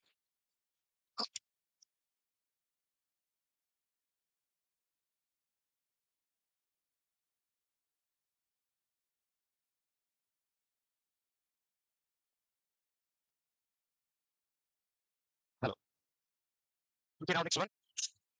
यहाँ पर डीवीटी में ह्यूमन साइन पढ़ेंगे हम लोग जो एग्जाम में कई बार पूछा हुआ है, लाइक सुनिएगा धीरे से. काफ और growing tenderness, sudden onset of the pain with without edema, positive human sign. 7 star लगाना बच्चों इसमें, पॉजिटिव ह्यूमन साइन. तो एग्जाम में कई बार पूछा जाता है. Calf pain on the dorsiflexion of ankle. इस पिक्चर की तरफ देखिएगा. पेशेंट को क्या करना है, सुपाइन पोजीशन में लेटाना है. That is a toe. Toe किसको बोलते हैं, अंगूठे को, थंब को. टो वाले एरिया को फ्लेक्स कर रहे हैं एंकल से. तो आपका जो काफ मसल्स वाला area, that is a calf muscles. Actually lower extremities में बिलो द नी, आगे वाली बोन को बोलते हैं टिबिया, और पीछे वाली को फिबुला. पीछे वाली को fibula, also known as calf bone. Fibula also known as, fibula का दूसरा नाम है काफ बोन. और फिबुला बोन के साथ में जो मसल्स होती है that is calf muscles. That is, ये तो काफ मसल्स होता है, काफ मसल्स. और काफ मसल्स ही वीनस रिटर्न को वापस हार्ट में भेजता है. इसलिए काफ मसल्स को कहते हैं second heart of the body. Second heart of the, एक हार्ट तो आपके पास है ही, दूसरा हार्ट पूछे तो काफ मसल्स को बोलते हैं. किसको बोलते हैं, काफ मसल्स. जैसे ही काफ मसल स्ट्रेच होगा तो उस पोस्टीरियर टिबियल वेन के ऊपर प्रेशर पड़ेगा, क्योंकि पोस्टीरियर टिबियल वेन में क्या है, ब्लड क्लॉट. तो पेशेंट को सीधा लेटाया, प्रो की तरफ से फ्लेक्स करवाया, उसको डोर्सोफ्लेक्शन बोलते हैं. तो काफ मसल्स पे प्रेशर पड़ा, और काफ मसल्स पे प्रेशर पड़ा तो आपके पोस्टीरियर टिबियल वेन के ऊपर प्रेशर पड़ेगा. तो पेशेंट कंप्लेन पेन. पेशेंट क्या कहेगा, पेन हो रहा है. That indicate patient suffer with DVT. Patient suffer with, क्या करना, सीधा लेटाना है, दोनों लेग को एक्सटेंड करना है, टो को ऊपर से अंदर की ओर फ्लेक्स करवाना है.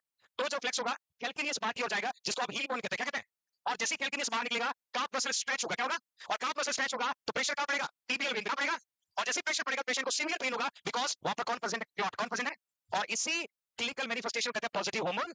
आई थिंक अभी तक 50 से ज्यादा एग्जाम में पूछा हुआ है कि positive hormone sign indicate phlebitis, thrombophlebitis पूछते हैं तो आपको लिखना है डीवीटी. क्या लिखना है, डीवीटी. बाकी वार्म स्किन है, pain, swelling, redness common symptom है, ये सबसे इंपॉर्टेंट है. Please write down positive hormone sign.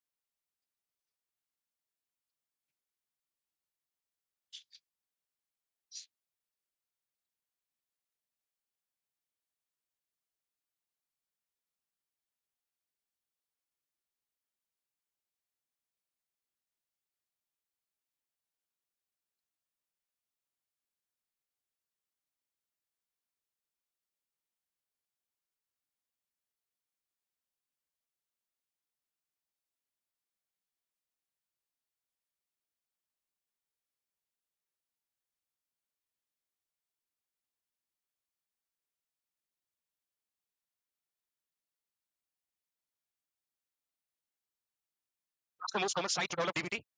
Posterior tibial vein.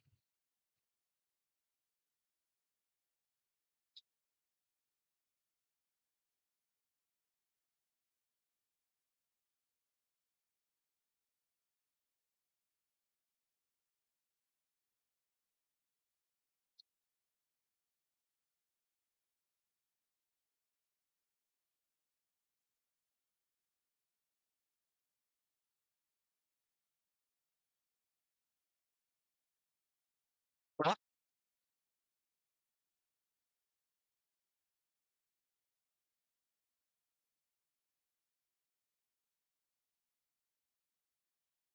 It's a very important clinical manifestation. Calf muscles pain जब होगा, जब आप डोर्सोफ्लेक्शन करोगे, that is called positive hormone sign. क्या बोलते हैं, positive hormone sign. Okay, now Virchow's triad, पहले इसको समझिएगा. ट्राइड का मतलब होता है ट्री. साइड, जैसे आपने एक डिजीज पढ़ा होगा, मेनियस डिजीज. मेनियस डिजीज, और मेनियस डिजीज में आप पढ़ते हो ट्राइड सिम्टम. Tried symptom. अच्छा, मेनियस डिजीज कौन से ऑर्गन में होता है, ईयर में भी, external, middle, inner, inner ear. तो वहां पर तीन सिम्टम एक साथ होते हैं. टिनिटस होता है, वर्टाइगो होता है, सेंसरी न्यूरल हियरिंग. उसको हम क्या बोलते हैं, ट्राइड सिम्टम. क्या बोलते हैं. अब यहाँ जो मैं विट्रोस्ट्राइड पढ़ा रहा हूँ, इसमें तीन कंट्रीब्यूटिंग फैक्टर है that are responsible can cause blood clot. That blood clot can cause DVT. Can cause, जैसे लिखा है तीन कैटेगरीज में जो थ्रोम्बोसिस का काम करता है. यदि आपका ब्लड फ्लो अल्टर्ड हुआ है, या आपके एंडोथेलियल सेल में इंजरी हुआ है. एक्चुअली जब भी आपके बॉडी में किसी भी पार्ट में इंजरी होता है तो वहां से ब्लीडिंग होता है, और ब्लीडिंग को रोकने के लिए ब्लड क्लॉटिंग फैक्टर आता है. कौन आता है, तो जैसे इंजरी हुआ ब्लड क्लॉटिंग फैक्टर आएंगे, और ब्लड क्लॉटिंग फैक्टर आके क्या करते हैं, ब्लड को क्लॉट करते हैं. क्या करते हैं, क्लॉट. तो या तो आपका अल्टर्ड ब्लड फ्लो है जिसमें डीवीटी डेवलप हो सकता है, या एंडोथेलियल इंजरी हुआ है, या फिर हाइपर कोगुलेबिलिटी. कोगुलेबिलिटी का मतलब ब्लड क्लॉट, हाइपर कोगुलेबिलिटी का मतलब नॉर्मल से ज्यादा. इन तीनों का जो कंट्रीब्यूशन है वो क्या कॉज करता है, थ्रोम्बोसिस करता है. क्या करता है, और thrombosis is called blood clot. Is called. तो कभी कभी से पूछते हैं कि all are the components of Virchow's triad except, तीन कंपोनेंट आपके सामने, altered blood flow, endothelial injury, और थर्ड वन इज हाइपरकोगुलेबिलिटी। तो इसको भी 3 स्टार के साथ लिखिएगा प्लीज। ये भी एमसीक्यू आता है एग्जाम में। व्हिच सोर्स ट्राइड क्या होता है? ब्लड क्लॉटिंग में प्रोसेस में या ब्लड क्लॉट में कंट्रीब्यूट करता है।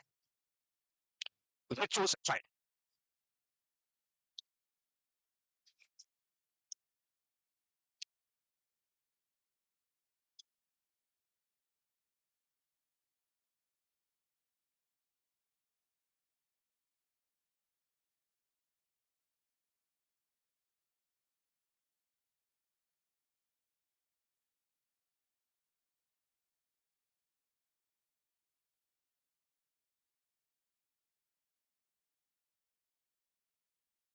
blood flow, endothelial injury, or hypercoagulability. Three of them contribute for the thrombosis. The thrombosis is called blood clot.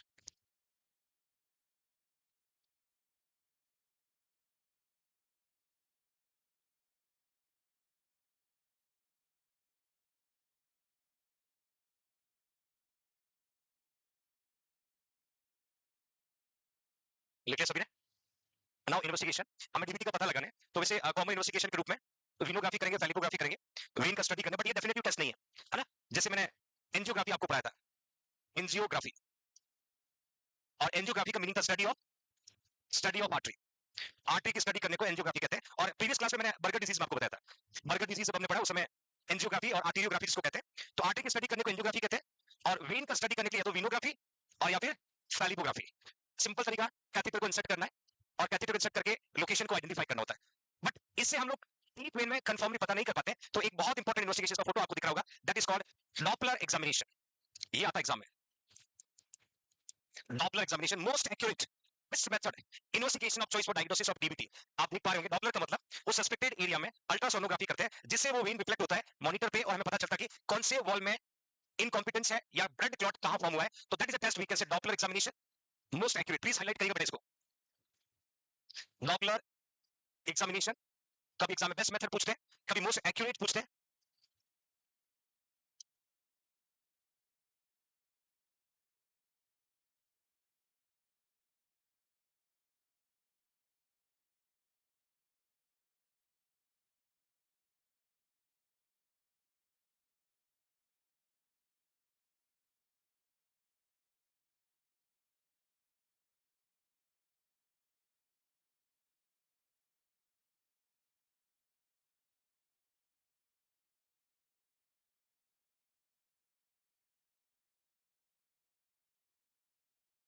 Or then how can we can provide the bed rest, elevate affected extremity above the level of heart as prescribed।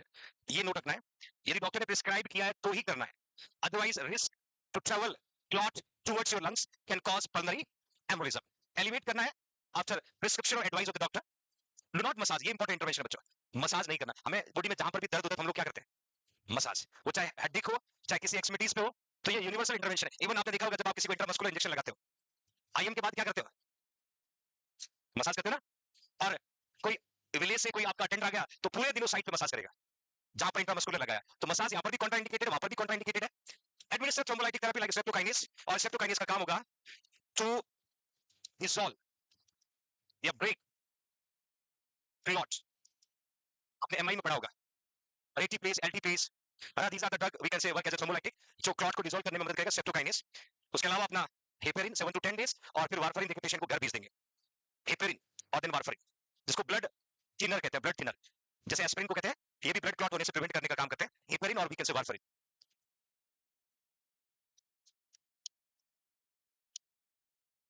बाकी आजकल तो फेलिबोटॉमी करने लग गए, जहां clot है वहां incision दिया, उस क्लॉट वाले एरिया को कट किया, बाकी बची हुई वेन का एनास्टोमोसिस कर देते हैं और ब्लड सप्लाई रीस्टार्ट हो जाता है, तो उसको हम फेलिबोटॉमी बोलते हैं।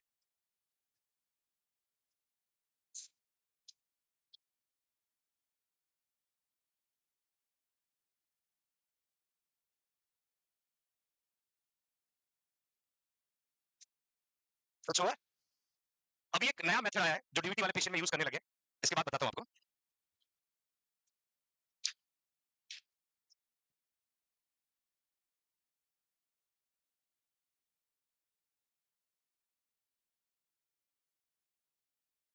जैसे अपने डीवीटी में देख रहे थे, सपोज ये आपका इंफीरियर वेना कवा है, देन इंफीरियर वेना कवा जाकर के ब्लड बुक्स में डालता है राइट एट्रियम, और लो एक्सट्रीमिटी से जो है ब्लड आपका इंफीरियर वेना कवा की तरफ आता है,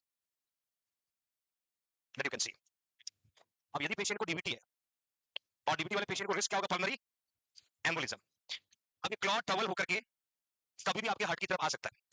एक फिल्टर डिवाइस आने लगी है, उस डिवाइस को या तो इंफीरियर वेना कावा में प्लेस कर देते हैं, जिससे ब्लड जो रिटर्न हो रहा है वो उस डिवाइस से फिल्टर होके जाएगा, तो clot does not enter into the heart, does not enter into the lungs, it prevent to develop pulmonary embolism. आया समझ में?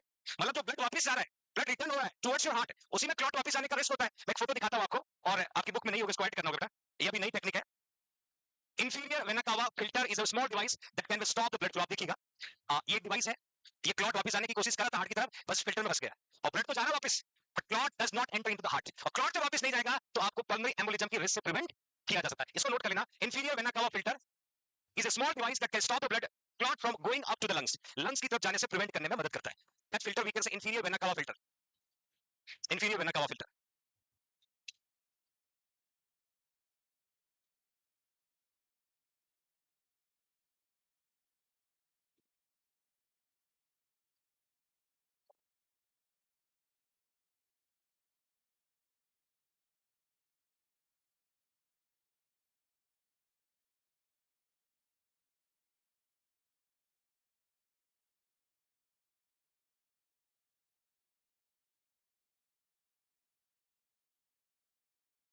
लिखिए बेटा, this is inferior vena cava filter। now next nursing management। अब ये क्लॉट को एक तो डेवलप होने से प्रिवेंट करने की डिवाइसेस आती है, जो कॉम्पिटिटिव एग्जाम में इमेज बेस्ड एमसीक्यू आता है। तो क्या क्या जो इमेजेस बन सकती है वो सभी डिस्प्ले करने वाला हूं। यहाँ पर एक आपको दिख रहा होगा स्टॉकिंग्स, है ना, provide high high compression anti embolism stocking. ये जो स्टॉकिंग्स होता है ये ब्लड वेसल्स पे प्रेशर कॉज करता है, जिससे ब्लड फ्लो जो है रुकता नहीं है, और ब्लड फ्लो नहीं रुकेगा तो क्लॉट का फॉर्मेशन होने का रिस्क नहीं होगा। और आई थिंक ऐसे स्टॉकिंग्स आपने प्लास्टर कास्ट लगाते समय देखा होगा, किसी को प्लास्टर लगाते हैं तो उससे पहले स्टॉकिंग्स पहनाते हैं। और ऐसे स्टॉकिंग्स आपने ओबेसिटी वाले लोगों को देखा होगा, ओबेसिटी कभी कभी देखा ना यूट्यूब पे ऐसे वीडियो आते हैं और इतना बड़ा पेट होता है और एक ऐसा स्किन टाइट स्टॉकिंग्स पहन लेते हैं, उसके ऊपर शर्ट आ जाता है, बाहर टाई आ जाता है, हाथ में सूटकेस आ जाता है, लुक्स लाइक बिजनेसमैन, है ना। और जैसे स्टॉकिंग्स हटाया दैट विल बिकम आउटसाइड, है ना। तो एग्जैक्टली स्टॉकिंग्स का जो पर्पस है ब्लड क्लॉट फॉर्म होने से प्रिवेंट करना, that is a high high compression और एंटी एम्बोलिज्म स्टॉकिंग। इमेज में सेंस क्या आता है बच्चों? It's over. ये नॉट में आया हुआ एमसीक्यू, ये फोटो आई थिंक काफी बच्चों को पता भी होगा। डीबीटी पंप क्या बोलते हैं, नॉट के पेपर में इमेज पूछा हुआ बच्चों, और हो सकता है दोबारा कभी मौका मिल जाए। डीबीटी pump to prevent people from getting deep vein thrombosis. आपको यदि याद आ रहा, मैं एक हाइपोवोलेमिक शॉक पढ़ाया था और वहां मैंने एक ट्राउजर पढ़ाया था, याद है, MAST military anti shock trouser, याद है। मिलिट्री एंटी शॉक ट्राउजर का पर्पस है टू स्टॉप द ब्लीडिंग, और यहाँ पर डीबीटी पंप का पर्पस है to prevent develop clot into the deep vein. कुछ भी नहीं है, ये डिवाइस आती है, लो एक्सट्रीमिटी से मोस्ट कॉमन साइट मैंने आपको बताया, वहां पर इस कप को अप्लाई कर देते हैं और उसके अंदर एयर पुश कर देते हैं, जिससे यहाँ पर लगातार प्रेशर पुट होता है, और प्रेशर पुट होने की वजह से ब्लड रुकने का मौका नहीं मिलता है, और ब्लड रुकेगा तो ब्लड क्लॉट होगा। जैसे कई बार आपने सुना है यूरिनरी ट्रैक्ट इन्फेक्शन, यूटीआई, तो हम लोग क्या कहते हैं, यूटीआई में पेशेंट को ज्यादा से ज्यादा पानी पिलाओ, ज्यादा से ज्यादा वाटर इनटेक करो। क्यों? यूरिनरी ब्लैडर में यूरिन को रोकने का कम से कम मौका मिले, जिससे बैक्टीरियल ग्रोथ को प्रिवेंट किया जा सके। बैक्टीरियल ग्रोथ को, भाई यूरिनरी ब्लैडर आपका यूरिन का रिजर्वायर है, अराउंड 600 टू 800 ml यूरिन को स्टोर रखता है, और माइक्रो ऑर्गेनिज्म यदि यूरिन लंबे समय तक स्टोर हुआ तो माइक्रो ऑर्गेनिज्म का मल्टीप्लिकेशन होगा, ज्यादा इनटेक करेंगे ज्यादा फ्लैश आउट होगा, तो यूरिन रुकेगा ही नहीं, तो माइक्रो ऑर्गेनिज्म को मल्टीप्लाई होने का मौका नहीं मिलेगा, तो यूटीआई का रिस्क क्या हो जाता है। सब लोग नहीं कहते पानी ज्यादा पियो, बट मैं कहता हूं पानी ज्यादा पियो, साथ में स्टोरेज कैपेसिटी को भी बढ़ाना है, ताकि 2.5 घंटे में बीच में उठ के नहीं जाना पड़े। कई सारे बच्चे जो है आधा घंटा की क्लास हुई, जैसे थिएटर में कैसे तोड़ तोड़ चल देते हैं, और जब आप एग्जाम देने बैठते हो 3-3 घंटे उठते हो क्या? वहां तो सब कुछ भले इनकॉन्टिनेंस हो जाए, बट जगह को नहीं छोड़ते। यहाँ पर आदत खराब करें आप लोग। तो ये इमेज याद रखना बच्चों, इसका मेन पर्पस है ब्लड क्लॉट को फॉर्म होने से प्रिवेंट करना, to deliver proper compression of the blood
blood within the arteries or vein, arteries or vein does not clot. Please write down. और फोटो याद रखिएगा, that is again important.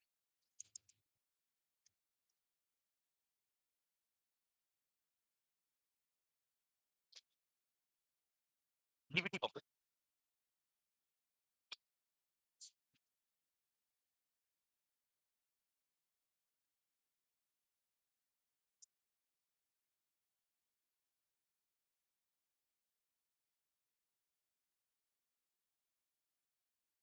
Okay, fine. That is a DVT pump.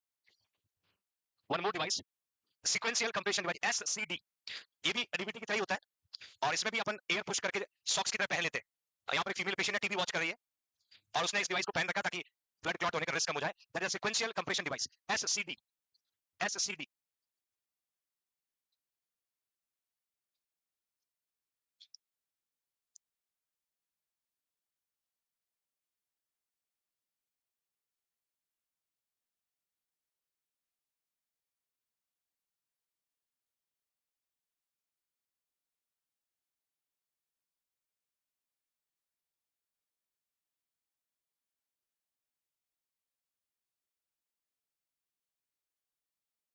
Last disease varicose vein, varicose when. अभी आपको मैंने जिक्र किया था कि वेरिकोस वेन कौन सी वेन होता है, सुपरफिशियल या mainly superficial, it may affect in a deep when but main क्या होगा, सुपरफिशियल। और सुपरफिशियल वेन का नाम क्या है, सिफिलिस वेन। क्या नाम है, इस पिक्चर में देखिएगा, फर्स्ट इमेज ए में ध्यान दीजिएगा और फिर इमेज बी को देखिएगा। इमेज ए जो है जहां पर नॉर्मल ब्लड फ्लो है, आपका वेन से ब्लड वापस जो है वॉल को क्रॉस करता हुआ वापस हार्ट के टुवर्ड्स जा रहा है, that is a normal. Second वाले इमेज में देखोगे तो वॉल डैमेज हो गया और वॉल डैमेज होने का कारण ये भी हो सकता है consistent gravitational force can weak the valvular function. लगातार एक ही डायरेक्शन में फोर्स पड़ रहा है जिससे वॉल क्या हो जाता है, वीक, और वीक होने के बाद वॉल काम करना बंद कर देता है, तो ब्लड वापस आने के बजाय वहीं एक्युमुलेट हो जाता है और ब्लड वेसल्स को क्या कर देता है, डायलेट। क्या कर देता है, that is called varicose vein, that is called varicose vein. तो we are going to start varicose when,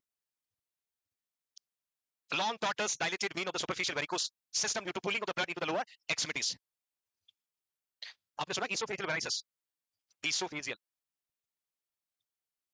varices, या आपने हेमोरॉइड सुना होगा, हेमोरॉइड जिसको हम लोग पाइल्स बोलते हैं। esophageal varices भी वेन का डिसऑर्डर है, हेमोरॉइड्स भी वेन का डिसऑर्डर है और वेरिकोस वेन ऑलमोस्ट तीनों को रिलेटेड है। तीनों में वेन डायलेट होता है, तीनों में वेन टॉर्टस होता है और कई सारे कंट्रीब्यूटिंग फैक्टर कंट्रीब्यूट करने वाले सेम है। अब esophageal varices का कॉज होता है पोर्टल हाइपरटेंशन और पोर्टल हाइपरटेंशन का कॉज होता है लिवर सिरोसिस, लिवर सिरोसिस या सिंपली कह सकते हैं लिवर फेलियर। बट हेमोरॉइड का कॉज और वेरिकोस वेन का कॉज ऑलमोस्ट सेम है, ऑलमोस्ट सेम है। esophageal varices का मतलब होता है dilated and tortuous of the esophageal vessel resulting total hypertension। Total hypertension का मतलब पोर्टल वेन का प्रेशर बढ़ता है और पोर्टल वेन का प्रेशर बढ़ने का कारण लिवर फेल होना। लिवर, भाई लिवर को ब्लड सप्लाई कौन करता है, पोर्टल वेन। 80% लिवर को ब्लड कौन देता है, और जब लिवर ब्लड को नहीं लेगा ब्लड वापस आ जाएगा पोर्टल वेन में, और पोर्टल वेन को ब्लड कौन देता है, esophageal वेन कौन देता है। तो ब्लड रिटर्न बैक आएगा, esophagus में ब्लड वेसल्स डायलेट होगा और हो सकता है पेशेंट को अपर जीआई ब्लीडिंग देखने को मिले। That condition is called esophageal। ये डाइजेस्टिव सिस्टम आपको पढ़ाऊंगा जब लिवर सिरोसिस पढ़े।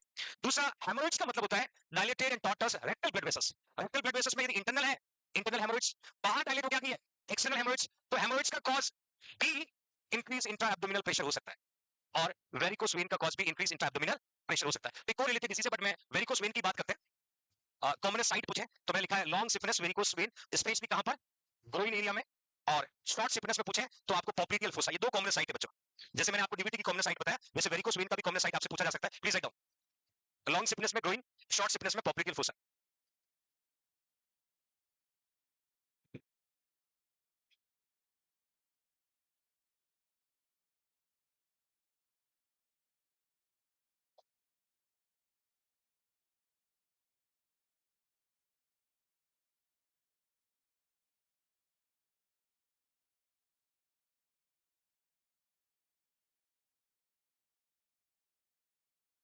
हुआ,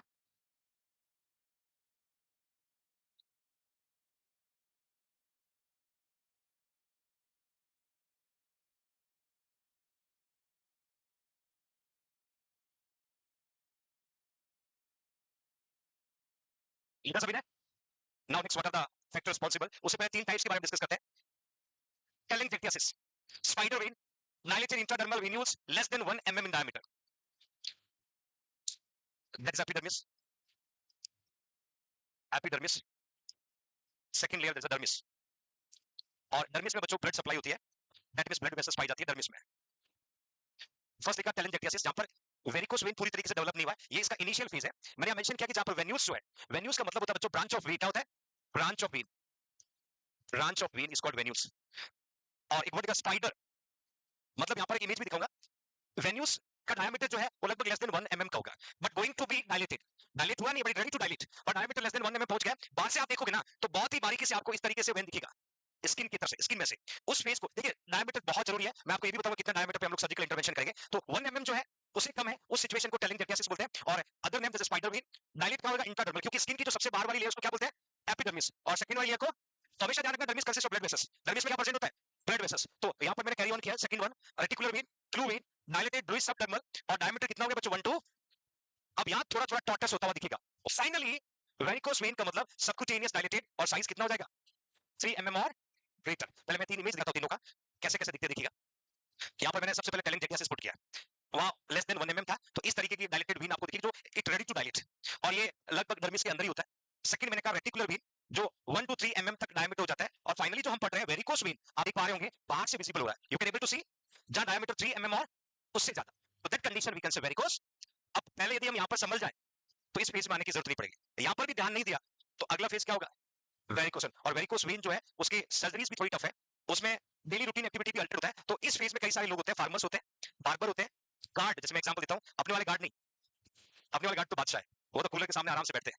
गार्ड वो जो बड़ी बड़ी होटल्स में आप जाते हो, गेट पे खड़े होते हैं, आइए सर, वेलकम सर, अभी नहीं, आप नौशेक करके फिर जाना, है ना? जब अच्छी खासी सैलरी आ रही है तो डेफिनेटली कौन से आप रुकने वाले, फिर तो जाओगे, है ना? वो जो गार्ड होते हैं 12 दिन 12 घंटे धूप में खड़े रहते हैं, उनको ये रिस्क होता है। फार्मर, किसान जो दिन भर खेती करता है, काम करता है, उन लोगों को होने का रिस्क होता है। और एक बेचारे टीचर जो 6 घंटे 8 घंटे क्लास देते हैं, तो they are always highly risk to develop varicose vein. तो इनिशियली ऐसा दिखता है। फिर रेटिकुलर, यहां पर आपका डायमीटर लेस देन 1 mm है, यहां 1 to 3 mm है, और जब 3 mm से ज्यादा हो जाएगा, ये looks like that is a varicose when. Understand everyone? Please write down. Types में एमसीक्यू बनता है, तीनों टाइप्स के बारे में लिखिएगा।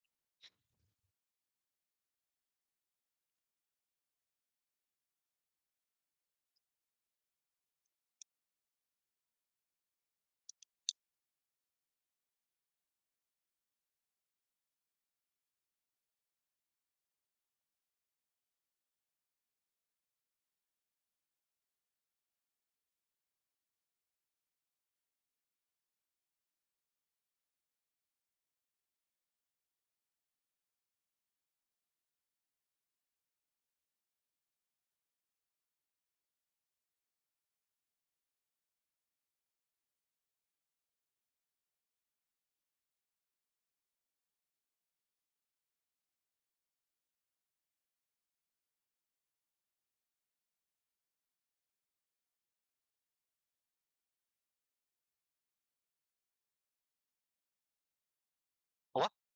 तो we have three different type of varicose vein. Telangiectasis का diameter जो है less than 1 mm, it is called spider vein. Reticular vein, that is a blue vein, diameter 1 to 3 mm. और finally varicose vein, it will be in a subcutaneous dilated, size 3 mm or greater in. Okay, fine. Now what are the causes? सबसे important जो cause है primary, और primary में भी लिखा congenital abnormalities, exam का MCQ. Congenitally आपके walls जो है वो प्रॉपर फंक्शनिंग नहीं है, और वॉल वीक होने की वजह से वेरिकोस वेन होने का रिस्क बढ़ जाता है। तो ये प्राइमरी फैक्टर तो डायरेक्ट रिस्पांसिबल है, डायरेक्ट कंट्रीब्यूटिंग फैक्टर है। Most common cause for varicose when पूछेंगे कंजेनाइटल abnormalities। इसके अलावा जो contributing factor like anything that raises intra abdominal pressure.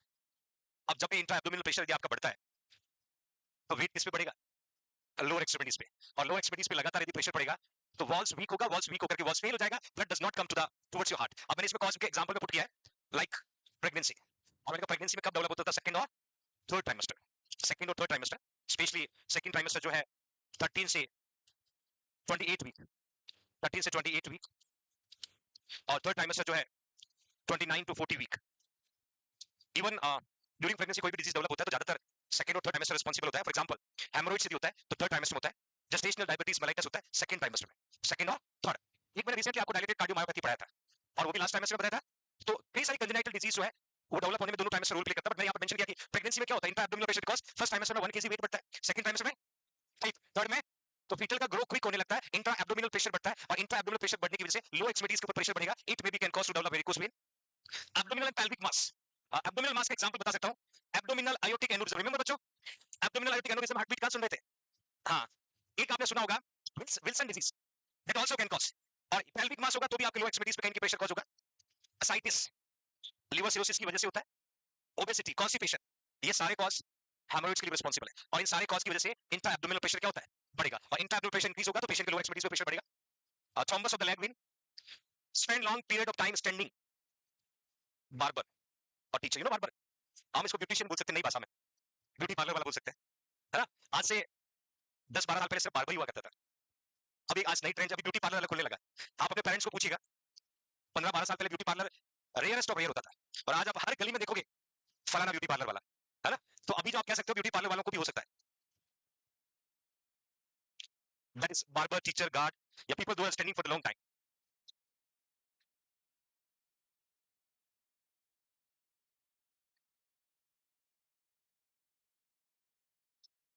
But आपसे एग्जाम में पूछेंगे मोस्ट कॉमन कॉज क्या होगा, कंजनाइटल अबनॉर्मलिटीज। जब आप किसी पेशेंट का वीनस रिटर्न देखते हैं, that you can see everyone, ये सपोज आपकी वेन है, ये आपकी वेन है, और इस तरीके से वॉल्स होते हैं बच्चों, that is a walls. In wall से क्या होता है, ब्लड जो है वन वे ट्रेवल करता है, वन वे ट्रेवल करता है, जैसे ये ब्लड रिटर्न होगा तो वॉल क्या हो जाएगा, क्लोज, है ना। भाई वेन का काम क्या, carry blood from the lower extremity towards your heart, heart की तरफ ब्लड को कैरी करने का काम वेन का होता है, और ये वॉल्स भी जो इस तरीके से वर्क करता है, यहां से जैसे ब्लड आगे गया तो वॉल्स क्लोज हो जाएगा, ब्लड को वापस आने से रोकेगा। और वहीं वेरिकोस वेन वाले के साथ में क्या होता है, यही जो वॉल्स होता है, यही वॉल्स इस तरीके से वीक हो जाता है, इनको डायरेक्शन ही बदल जाता है, जिससे जो ब्लड जा रहा है वो जाने की बजाय वापस क्या हो रहा है, रिटर्न बैक, और रिटर्न बैक आएगा तो कलेक्शन बढ़ेगा, कलेक्शन बढ़ेगा, वेन डायलेट होगा, वेन डायलेट होगा, टॉर्टस होगा, मुड़ जाएगा, ट्विस्ट हो जाएगा, और that condition we can say varicose vein. और लेकिन मैनिफेस्टेशन में पेन होगा, नल एक्ट after standing, feeling of fullness, ऐसा लगा पैरों के अंदर कुछ भरा हुआ है, क्योंकि ब्लड का एक्युमुलेशन होता है। आपने एक वर्ड सुना होगा, नमनेस, नमनेस, कभी कभी आप इसको ऐसा बोल सकते हो कि मेरे पैर को नींद आ गई, है ना, वो नींद नहीं आती है, नर्व कंप्रेस हो जाता है, और नर्व सप्लाई को पूरी तरीके से लौटने में टाइम लगता है, तो जब नमनेस होता है तो आपको ऐसा लगता है मेरा पैर बहुत भारी लग रहा है, वैसा कब लगेगा, जब आपको वेरिकोस वेन होगा। तो again always you feel like a fullness of the leg, ankle oedema, ankle oedema, क्योंकि ये जॉइंट है, ऑलमोस्ट मैं कह सकता हूं कि टिबिया फिबुला और कार्सल बॉन के बीच में, वहां पर एडिमा, क्योंकि वो पॉइंट होता है जहां पर मैक्सिमम ग्रेविटेशनल फोर्स की वजह से फ्लूइड एक्युमुलेशन होने का रिस्क होता है, ankle oedema.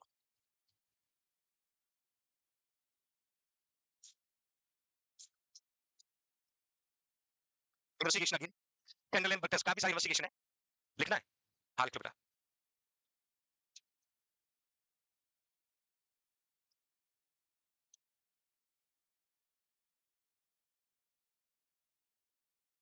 Now next, candle and but test, Brodie candle and but test, simple तरीका है, जैसे कैंडल एंड बट पोजीशन होता है, पोजीशन, और ठीक उसी तरीके से कैंडल एंड बट टेस्ट में थोड़ा वेरिएशन होता है। कैंडल एंड बट पोजीशन में क्या करते हैं, सपोज ये आपका बेड है, ये आपका बेड है, और बेड का ये हेड वाला पोर्शन है, और ये लेग वाला हिस्सा है, हेड जो है उसको हम डाउन कर देते हैं, और लगभग अराउंड 30 डिग्री एंगल पे डाउन हो जाता है, और लेग जो है उसको 45 डिग्री पे अप कर देते हैं, तो एंगल जो है बदल जाता है, ये हेड डाउन हो गया और लेग क्या हो गया बच्चों, अप हो गया। तो कैंडल एंड बट पोजीशन अलग होता है, कैंडल एंड बट टेस्ट अलग होता है, कैंडल एंड बट साइन अलग होता है, ये तीनों अलग एमसीक्यू होते हैं। जैसे कैंडल एंड बट पोजीशन, पेशेंट का हेड डाउन किया है, लेग को क्या किया है, और इससे वीनस रिटर्न हार्ट के टुवर्ड्स बढ़ेगा, किधर बढ़ेगा, हार्ट के टुवर्ड्स वीनस रिटर्न बढ़ेगा, if the patient suffer with a shock, if the patient suffer with hypotension, तो हम पोजीशन कौन सा देते हैं, कैंडल एंड बट, कौन सा पोजीशन देते हैं, कैंडल एंड बट। ये होता है कैंडल एंड बट साइन, बर्ग साइन, और ये प्रेजेंट होता है हिप डिस्लोकेशन, किसमें होता है, हिप डिस्लोकेशन, हिप डिस्लोकेशन, मतलब जिधर वाला आपको क्या करते हैं, ऐसे बैक साइड में खड़ा करते हैं, है ना, और फिर एक लेग को अप करते हैं, अप करके देखते हैं कि दोनों हिप जो है सिमेट्रिकल है कि नहीं है, यदि सिमेट्रिकल नहीं है तो वो हिप क्या हुआ, डिस्लोकेट, क्या है, डिस्लोकेट। तो कैंडल एंड बट साइन पढ़ोगे, हिप डिस्लोकेशन मिलेगा, कैंडल एंड बट पोजीशन पढ़ोगे तो ये कहां फाइंड आउट होता है, स्ट्रोक वाले पेशेंट को देते हैं, और हाइपोटेंशन। और एक मजे की बात, रिवर्स कैंडल एंड बट पोजीशन, जीईआरडी, जीई वो हम जीईआरडी में पढ़ते हैं, reverse candle and Berg position, ये जीईआरडी वाले पेशेंट को देते हैं, गैस्ट्रोइसोफेजियल रिफ्लेक्स डिजीज। अब ये जो कैंडल एंड टेस्ट है ये तीनों से थोड़ा अलग है, इसके जो कैरेक्टरिस्टिक मैं आपको बताने वाला हूं, इसमें हमें क्या देना है, वॉल की कॉम्पिटेंसी चेक करना है कि वॉल प्रॉपर काम कर रहा है कि नहीं कर रहा है, और वॉल की कॉम्पिटेंसी चेक करने के लिए हम लोग कैंडल एंड टेस्ट करते हैं। कैंडल एंड पोजीशन किसमें देते हैं बच्चों, शॉक में, हाइपोटेंशन में। कैंडल एंड साइन किसमें होता है, candle reverse candle and position कहां देते हैं, जीआरडी। अब इस टेस्ट की बात करें, that is a Brodie candle and supine position with the leg elevated, empty vein by massaging distal to the proximal. हम क्या करेंगे, हम पेशेंट को सीधा लेटाएंगे, फिर लेग को अप करेंगे, लेग को एलिवेट करेंगे. पहले तो वेन क्या था, डायलेटेड था, टॉर्टस था, तो कंडीशन क्या थी, वेरिकोस. हमें क्या चेक करना है कि वेन के वॉल प्रॉपर काम कर रहे हैं कि नहीं कर रहे. वॉल प्रॉपर काम कर रहा है मतलब blood return to the heart आ रहा है, blood return to the heart. तो यहां का सुपाइन पोजीशन में लगाया, लेग एलिवेट, एम्प्टी का मतलब होता है खाली, vein by the massaging distal to proximal, मतलब ये डिस्टल पोर्शन है और ये, तो इस तरीके से मसाज करेंगे जिससे blood come back towards your heart. अब यह दो कैरेक्टरिस्टिक है, find out competency of the wall. When distension suggest incompetence, मतलब सीधा सीधा लेट जाओ, पैर को अप कर दो, डायलेटेड वेन सबसाइड हो रहा है तो आपका वॉल काम कर रहा है. डायलेटेड वेन सबसाइड नहीं हो रहा है तो वॉल काम. यदि आपका डायलेटेड वेन सबसाइड हो गया तो वॉल कॉन्फिडेंट है, और यदि डायलेटेड वेन अभी भी प्रेजेंट है तो आपका वॉल क्या है, मतलब wall does not work, wall does not. तो ये कैरेक्टरिस्टिक को देखना है, तो हम डॉक्टर हमेशा कहेगा कि आप सीधे लेटो, फिर लेग को अप करेंगे, जैसे लेग को अप करेंगे तो डायलेटेड वेन सबसाइड हो रहा है, बिल्कुल नॉर्मल लेग हो जाएगा, इसका मतलब आपका ब्लड वापस आ गया, आपके वॉल प्रॉपर काम कर रहे हैं. और जैसे लेग को अप किया फिर भी डायलेटेड दिख रहा है, इसका मतलब wall does not have competency, wall काम नहीं कर रहे हैं, तो ब्लड कहां एक्युमुलेटेड इनटू द वेन. इस टेस्ट को बोलते हैं बच्चों टेंडरलेनबर्ग. एग्जाम में आया हुआ एमसीक्यू है, टेंडरलेनबर्ग टेस्ट कौन सी वेस्कुलर डिजीज में करते हैं, please write down everyone, right it fast.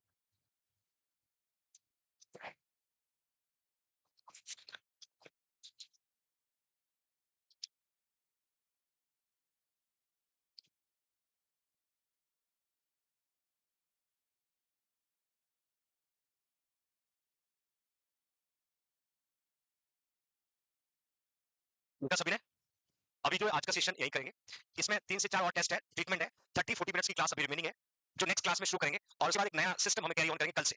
ठीक है, आज यही तक है. कौन सा करेंगे तो कल पता चलेगा, वो सुबह को करेंगे, सुबह का स्लेट, कल सुबह क्लास में आएंगे तब पता चलेगा, है ना. Student can't decide which system going to start, जो भी रिक्वायर्ड है, जो पेंडिंग है उसी को करेंगे. आई थिंक रेस्पिरेटरी पेंडिंग है, आप उसको कर सकते हैं.